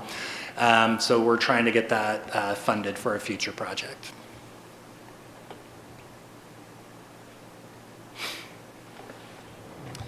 This is a new project. This is SE 6445, and it is the M Street Sewer Capacity Enhancement. It is one of the higher priority projects identified in our collection system master plan. This is a very unique area. It is where M Street, J Street, and Mill kind of come together. And somewhere along the line, they were having a hard time getting flow through the manholes. And so they put in a new line that was kind of at a 45-degree angle ahead of them. It's bad. And we still can't get enough flow through it, so we need to get through this section. It basically takes it from the railroad track. Are we going all the way to M? This one actually goes to 7th, all the way down to 7th with a pipe project. It'll be a while before it's fully funded, but we're going to start to get it built and in place.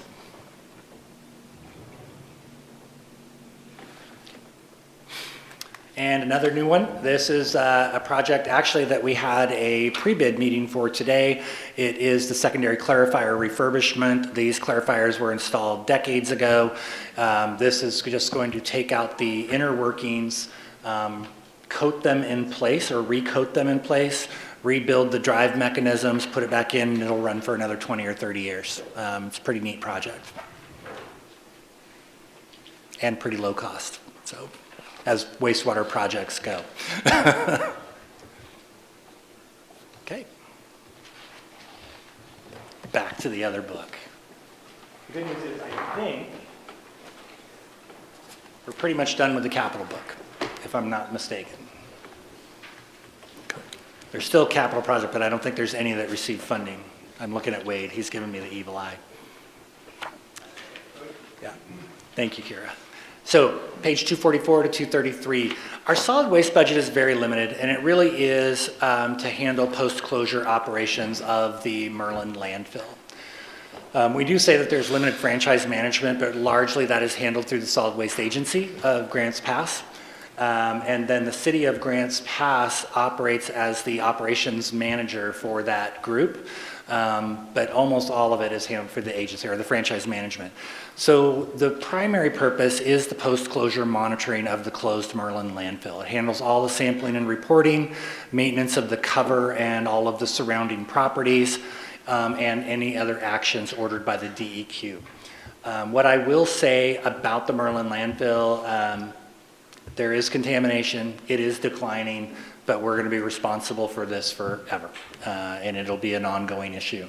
The good news is we have worked with some really great consultants over the last, thank you, Wade. Eric Tuppen, unfortunately, he had just retired, but he was able to, through that program, I think we got our air quality permit removed, we got our water quality permit removed, which was discharging to the surface water. He did some amazing things working with us for the DEQ that has minimized the amount of work that we have to do on this landfill forever. So, but we still have to maintain all the gas wells. We still have to do extensive testing of landfill wells and around the area. It is a big, big job. We also have to manage the properties around the Merlin landfill, and that includes 425 acres of property that are in that contamination plume. It is the smallest of our budgets. It realistically does not have resources. And while it says landfill fees on the screen behind me, it's very important to note those are the dollars that we receive back as we spend them, if I'm not mistaken. And so it is not really, we have an insurance policy that pays us back for the dollars that we spend on it. That was a very good deal that was purchased decades ago. There's a question. Thank you. Tom? Regarding that insurance policy, I believe the Solid Waste Agency was asked to take over those costs? They have not been asked to take over those costs yet. The Solid Waste Agency pays for 100% of the maintenance of the Kirby landfill and the Marlson Lagoon landfill. Thank you. We still are operating under an insurance policy that was purchased by the city prior to the landfill closure that pays 100% of the post-closure costs, or nearly 100%. I'm going to say every now and then they balk at us a little bit, but 100% of those costs. So what we have been working with the agency is just kind of prepping them, getting them ready that they're going to have to take over these costs, which is what the Solid Waste Agency was developed for, was to pay landfill remediation costs in Josephine County. So that will have quite a budget impact on the Solid Waste Agency. Potentially, as you can see, we're budgeting roughly $100,000 in landfill fees this year. We just changed consultants this year because I said Eric Tuppen retired. The new consultant's a little more expensive than Eric was. Eric had it just down to a science. He knew exactly what to do. It was so much more efficient. These new people are still learning where all the wells are, how to get the sampling done. I hope over time that cost will come down with them as well as they get more efficient. But it's it'll be $158,000 a year, maybe.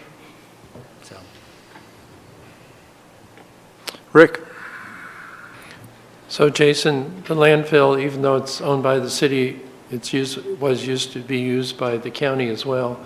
Do they contribute to any of our expenses? No, they do not. Thank you.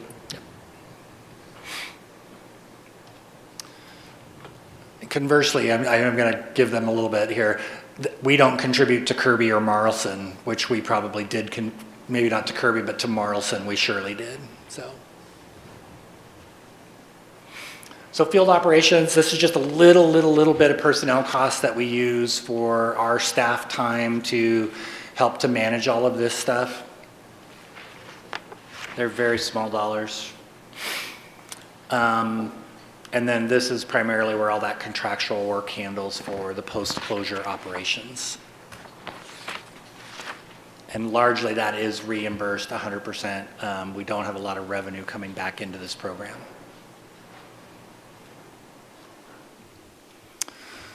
So we have a lot of great people. Gary's team actually monitors and maintain the gas wells. Wade helps to coordinate all of the sampling and closure activities. And then we also pay for a portion of the urban forester to manage all of the properties that are out there. And largely it's all done through contracting except for that small bit. It's just more efficient. This is not work that city staff does. It's not our bag. We can do water and wastewater. Landfill stuff gets a little bit more complicated. So support services is the last group of programs collectively, and this includes our Public Works Administration, our engineering group, facilities management, facilities replacement, garage operations, and equipment replacement programs. So Public Works Administration provides the physical support, management, and capital program development to all of the Public Works divisions. How we used to be structured is that we would our salary would appear in little pieces in everybody's budget. And if we were coding things, we would have to code it back to everybody's budget. What we decided years ago was to create a Public Works Administration. All of the Public Works division pay into that. It's the same thing, but it just doesn't break it out. It's a much easier system for everybody. And that includes just the salaries for the Public Works Director, the Assistant Director, the Business Operations Supervisor, Department Support Tech, and Office Assistant, which is the new one that came over from the field crews, and then also our entire GIS division, which is in this budget, a supervisor and 2 technicians, one level 1 and one level 2, with 8.5 people.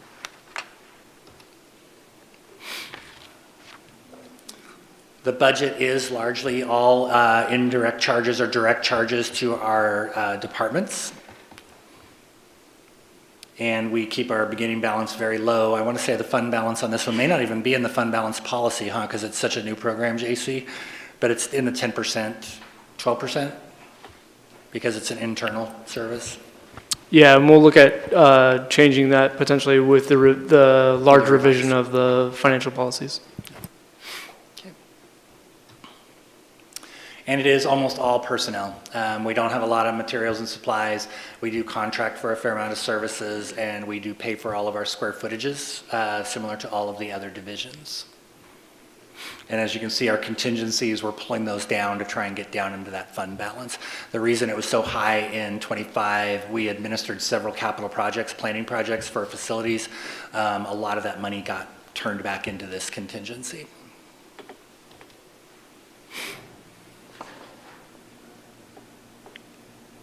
And as we're pulling that contingency down, what we do that is we reduce rates to our internal customers as a result, and that helps us to buy that down over time.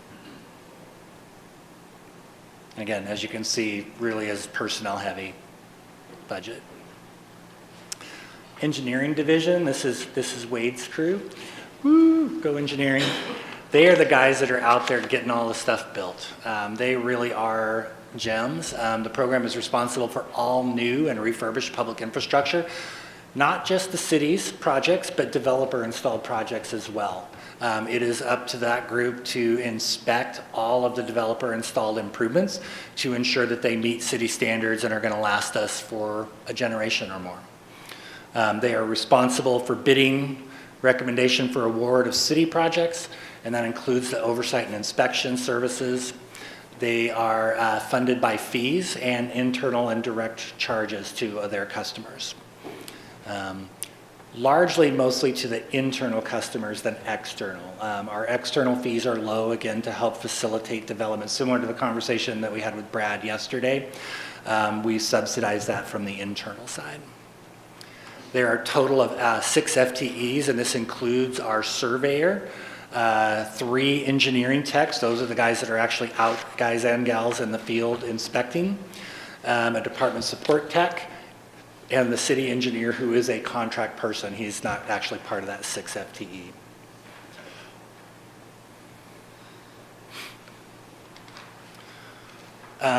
Looking at the overall budget, it is up about 111,000, largely on the personnel side. We were fully staffed. We actually just lost one a little bit ago, so that number is going to go down a little, but we're putting out the notice to refill that position. There's still quite a bit of work. Even though development is down, the city has put out quite a bit of capital projects, and they're all over the place, and we're spread a little bit thin. We currently have a project going on at Merlin Airport, which keeps an inspector out there quite a bit. In addition to now we have one working nights because all of the work on 5th Street is being done in the middle of the night. In addition to Meadowwood, which is on the complete opposite side of the valley. So these guys are hopping busy. Looking at where those dollars are, you can see that personnel is up just a little. Largely, it's pretty evenly split across the contractual and professional services and the direct charges. This one also saw that shift, but you see that contractual services went up more. We've been utilizing the city engineer a lot. Middle Housing has thrown the engineering division quite a bit of a curveball, so we have a lot more billable hours from our contract employee, the contract engineer, than we have in the past couple of years. Just trying to make sure we get it right the first time. We don't like do-overs in engineering, because once you build it and bury it, it gets a lot harder to fix, so we want to get it right. And again, no major adjustments, pretty flat. Mostly just staff progressing through their steps. Facilities management, those are the team who are doing amazing things with their building. They're the ones to blame for all of this mess that you see around us and the holes in the roof that you can see the daylight through. It is incredibly needed. The roof was well past its life cycle. The tiles were starting to break. The gutter system had failed entirely, and we were able to get that fixed at a pretty reasonable price. Hopefully they get done early. We've been working with the contractor to try and really hurry them along, but make sure the quality of work is very high standard. But that team has been amazing. Guy Canova, which is back there in the middle, I knew I saw him, and his team really have set a new standard for facilities management in the city of Grants Pass, and we have definitely shifted to a more proactive level of management for all of the city facilities that we operate, to try and stay ahead and not be doing reactive maintenance, but let's get ahead of it and do maintenance before it becomes a huge capital project like this. Really great job. We're super happy. There are three FTEs for the program, and that includes Guy, the superintendent. We have a municipal specialist and a municipal service worker who do all of that work, including, and I know that Mike and James aren't here, they have been doing almost all of the work on the resting sites. They're the ones that have been taking the fences up, taking the fences down, getting the fences put up, getting all the contracting arranged. I can't thank them enough for the work that they've been doing on that. Definitely was outside of their area. When it was in parks, the parks guys were doing it, but they're feeling it. So, largely all of this work is done through contractual and professional services. We have contracts for janitorial, security and alarm services. We hire plumbers, electricians, HVAC. Similar to, as Brad was saying, we keep a lot of people in Grants Pass working on our stuff. They are responsible for the building, fencing, and grounds repair. They are also training and temporary staff as part of our contractual, and then a lot of small equipment repairs that they'll contract out. So as the program continues to evolve, as you recall a few years ago, we went and did an assessment of all of the facilities, and they identified multiple areas where we needed to improve. I think I can speak pretty much 100% for sure that we have hit every one of those areas. And we have now moved the entire system onto our asset management system. So we are tracking all of that maintenance, and the team has just done an incredible job at a pretty good price for the service. I think it is. So their budget is also reasonably flat. It did go up a little bit, and that contingency, as we see that floating, we're trying to keep the rates pretty steady, but costs from year to year fluctuate a lot with the facilities based on what has to be replaced. As we look into the future and we adopt our financial policies, what we may see is a slight rate decrease to pull that contingency down. So they were one of the ones that we saw yet on Tuesday that are above the fund balance policy by a significant margin. but we don't want to pull that all down in 1 year because they are internally rate driven. The last thing we want to do is drop everybody's rates and then raise them back up the next year.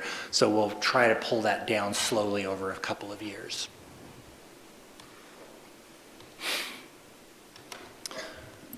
Yeah. Chairman? Tom? Page 261, before you get too far away from it. Yep. There's a great report there about City Hall electricity reduction of 10%. That's improvement in efficiency that will save money in the long run. And if all of the departments were able to reduce their energy usage by 10%, that would reduce cost by about $160,000 a year across all of those functions. And there's a great graph there showing electricity usage.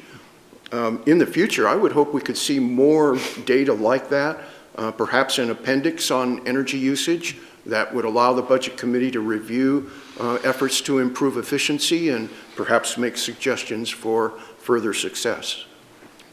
Noted.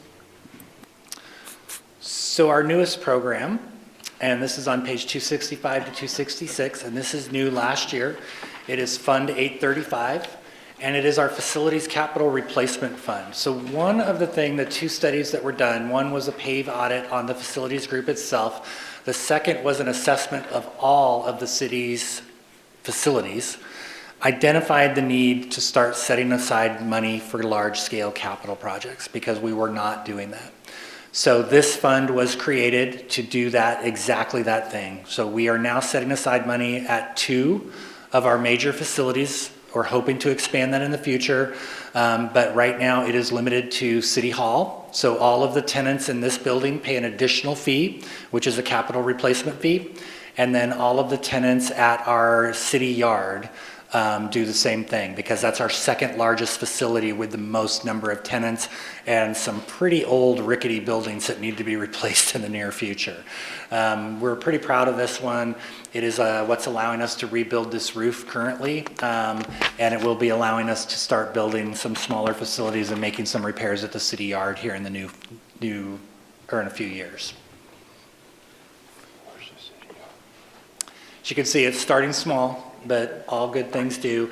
The big difference on this one between FY25 and FY26, we closed out a capital planning project that brought in $580,000, and then we were anticipating having to borrow from our internal service funds that $700,000 to complete the roof project. But because of JC and his magical interest earnings, we were actually able, I'm not going to say magical interest earnings, but because we were able to transfer some additional interest from the LB000, we did not have to borrow $700,000, which is huge because now we won't have to pay that back as well out of this fund. So now the money that we're showing being set aside is going to go directly back into that capital project and build funds for the next major project.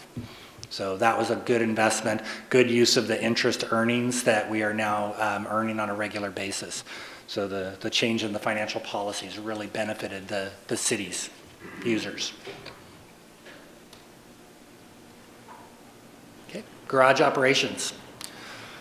So this is where all of our fleet rolling stock is coming in and going out. The service levels there that is really providing high quality automotive maintenance service with all of the equipment replacement behind that. It is incredibly busy shop. We have 2 mechanics that take care of, and I want to say it's like 230 some vehicles, and that ranges in everything from a sedan lawnmower all the way up to $850,000 fire apparatus. The team is amazing, really truly are. It is very busy shop. It costs a significant amount for us to run that shop, but what we benefit from is the ability at any time to drive a vehicle in, get it serviced, and get back on the street. You don't have to make an appointment or carry a bunch of extra vehicles so that you can schedule appointments in at all of the stores or at Mock Fords. It has been a very efficient operation. It has worked very well. It is fully funded through user rates to our customers. And we've set our rate at just enough to break even to keep the shop doors open. It does not make money.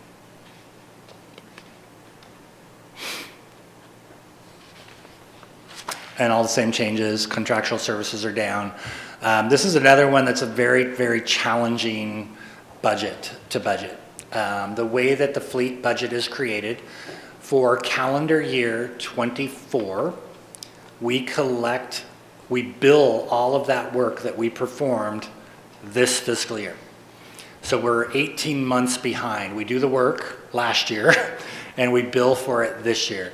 And it sounds silly, but there's a really, really good reason for it, because what was happening was we were billing out as we go. The chief brings me a truck, it breaks, we fix it, we send him a bill. Well, what happens is from year to year, his budget spikes and he didn't plan for that. So now by billing 18 months arrears, we're able to plan ahead for that, and then he can bill that out the next year and make equal payments. But it does put some challenges on our team to be able to make sure that we have enough resources for this year to take those and absorb those differences and then bill it out 18 months later. So it works, but it's a little bit of work. Jason, I'm going to have you pause right here. Mindy has a blue page. Oh, we had a hidden row, and so there's a mistake. Do I have it? Okay, sorry.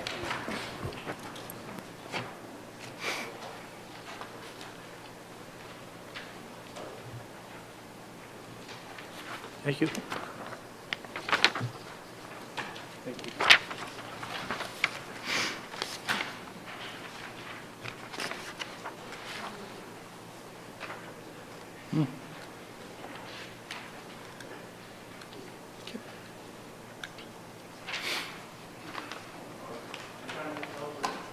What's that? Oh man, I am like on target. Stop.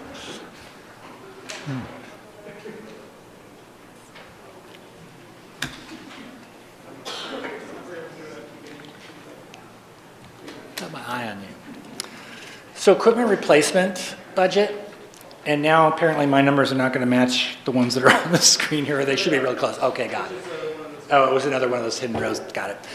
So similar to our facilities capital, the way that we fund our equipment replacement fee is when we buy a new vehicle, we pay for it with cash, and then we start buying the next one. So we immediately start making payments to ourselves to set aside resources to purchase the next vehicle.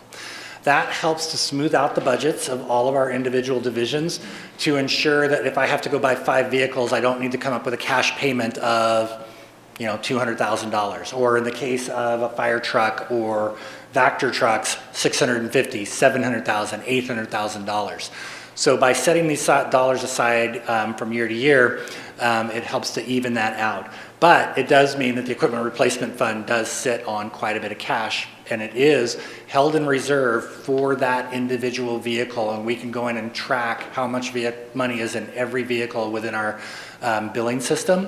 It gives a lot of transparency to the system. So it's a very robust system. A lot of challenges. There is no labor here, and when we're looking at spending about $2.4 million on vehicles. You'll notice on the fire apparatus line, we're carrying 1.7 for 25 and 1.6. The reason is those trucks are purchased and paid for, but they haven't arrived. So we haven't actually taken them off the books, as it were. So we have to carry those dollars and say that we're going to spend them, even though we authorized the purchase a year ago or more. Until we actually receive it, we still have to carry those dollars in there. So it's not like we're buying another new truck, because you probably are all going, wait, didn't we already pay for those? And we're not buying another one in 26, but it might arrive in 26. So at that point, we have to then move the money. Challenges right now, though, are really big in this division. Buying vehicles today is, oh my gosh, a challenge, especially PPV vehicles for police pursuit vehicles, PPV. The last time we bought Tahoes, Chevy opened the window for less than 8 hours, and then they limited our order quantity to 4. We were only able to order 4 vehicles, which was very frustrating. The other thing is that outfitting police and fire vehicles, they have become incredibly technical, computer-driven machines. Upfitting averages are now pushing 20 to 30,000 with all of the required pieces that go into those vehicles. So vehicle costs continue to increase, and we really balance the trade-off. I will say we ran these last Tahoes too long, and I think the chief will agree with me. We were really trying to maximize the value, but I think we went a year, maybe 2 years, I just got the 2 from Ari, just a little bit too long. And so what we've seen is an increase in breakdown frequency, which means the trucks they're spending too much time in the shop. So we're gonna try and really maximize that, plan a little bit more, replace them about the 8-year mark instead of the 10-year mark. 10 was just pushing it too far. And we want to have them fully funded probably by year 7 so that that money is there and ready to go. Especially with being so hard, because when we ordered them, they may not arrive for a year and a half, is the other goofy thing with vehicles right now. Joel? Just had a quick question, Jason.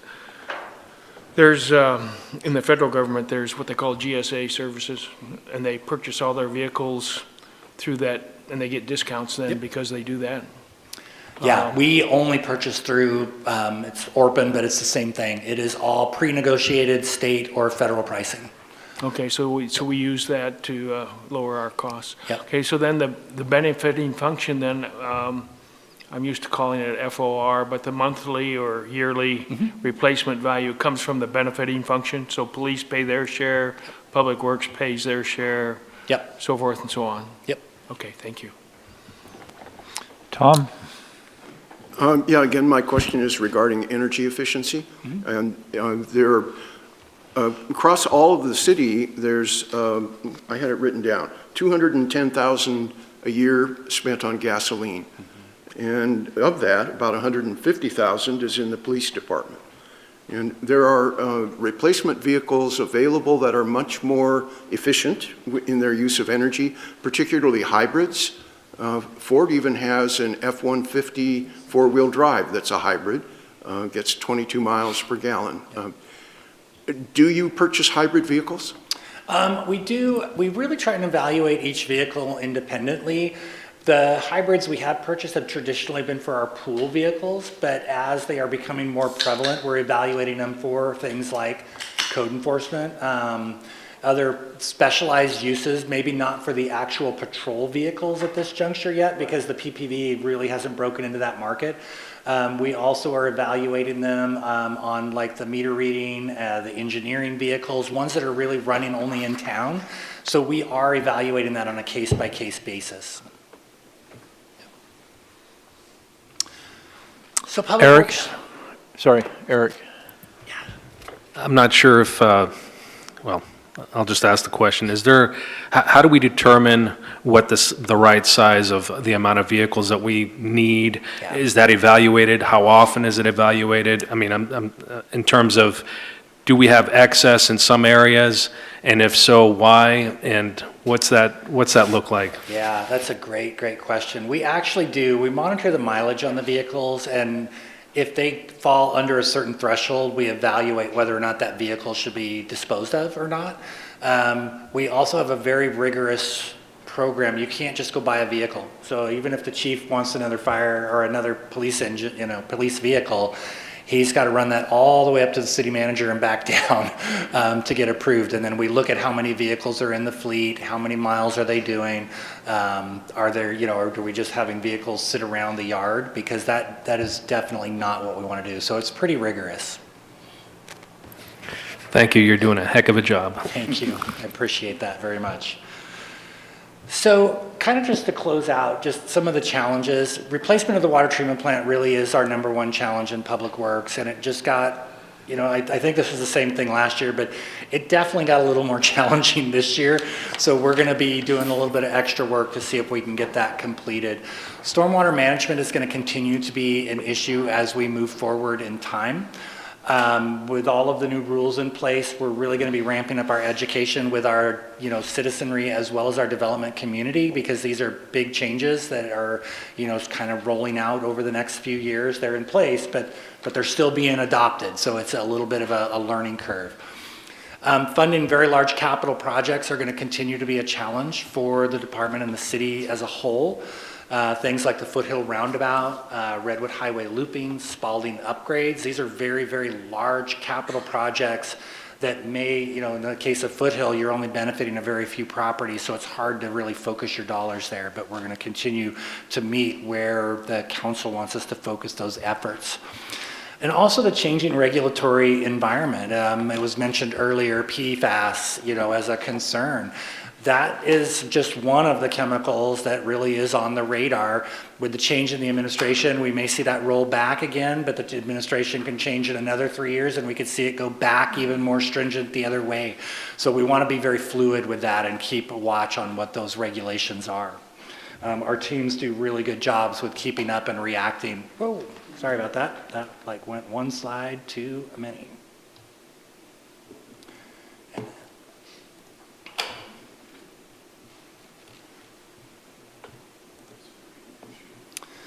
So Public Works, this is the most important part. We meet every one of our regulatory requirements. That's key. We have a skilled staff who are amazing. The men and women that are out there doing the jobs on a day-to-day basis really make my job look easy. Council has been very proactive in ensuring that we have adequate and appropriate resources to do the work that we do. But they always do that while balancing the cost to our citizenry and the affordability of the services that we're providing. And one last just thank you to the men and women in Public Works and my team out here. I really appreciate them being here to support me. And with that, I will take any final questions that you have. Terry? If I could, Jason, thank you and your team for all the incredible work that happens behind the scene. I mean, the number of departments that you handle is incredible. Your ability to lay all of that out and walk us between operating budgets and capital budgets tonight is very much appreciated. Thank you. I'm going to ask Aaron, if I have questions on the administrative side, like at 256, 257, would that be more appropriate to ask next week? Or should I ask Jason those tonight? That's me. Okay. Yeah, that's Public Works. Go ahead. Okay, I asked a question earlier, I'm following the meter readers. Personnel, and on 257, it looks like the total positions increases by a half of an FTE. It does. I was following the meter reader piece, but then when I go back to page 256, it looks like under personnel services, we're projecting an increase of 210,000, which is like 18.5%, and I'm not seeing that offset in FTEs, so I'm just hoping we can dive into that. Similar to the conversation on Tuesday, the personnel numbers do have negotiated increases as well as holding a placeholder in there for the non-bargaining. And so that's why that number looks so high in addition to the additional personnel. Thank you. Yes. Other questions for Jason? Thank you all so much. Thank you. Great questions. You did a great job. Appreciate it.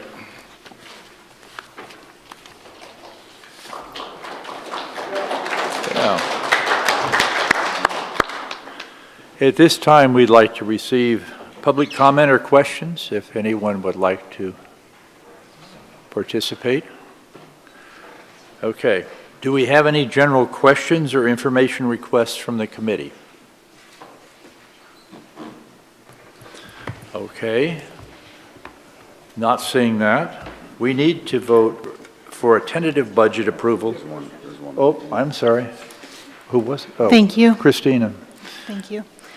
This is more of a bigger picture question, so it may not be appropriate for this evening, just let me know.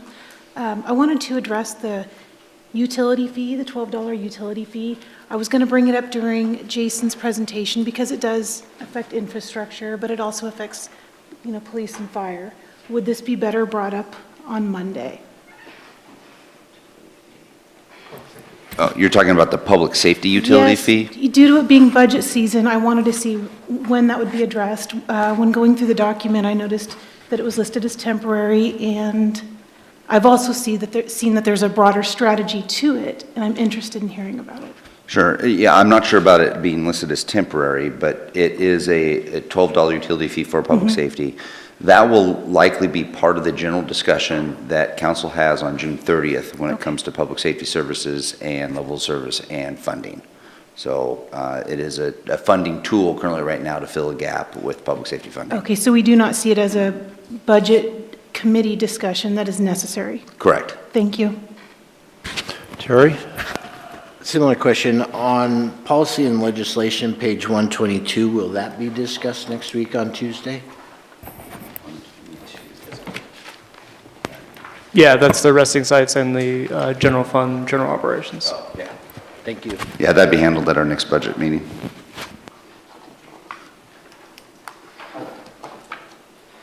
Other questions? Seeing none, I'm looking for a motion to approve the the programs discussed. Can I get a motion for that? I move to approve the programs discussed. I guess I move to approve a tentative budget for the programs discussed this evening. Could I get a second for that? Tom? Okay, so let's go ahead and go right down the line, starting with Mike. Yes. Yes. Yes. Yes. Yes. Yes. Yes. Yes. Yes. Yes. Yes. Yes. Okay, those online? Yes. Yes. Perfect. It passes unanimously. Okay, so we'll meet again on Tuesday at 6 p.m. Thank you all for being here and participating. One more question. If you do have any questions with regards to the final budget meeting and questions associated with those services, if you can send those to me or JC in advance, that would help us prepare for anything you may have with questions regarding those services. Thank you.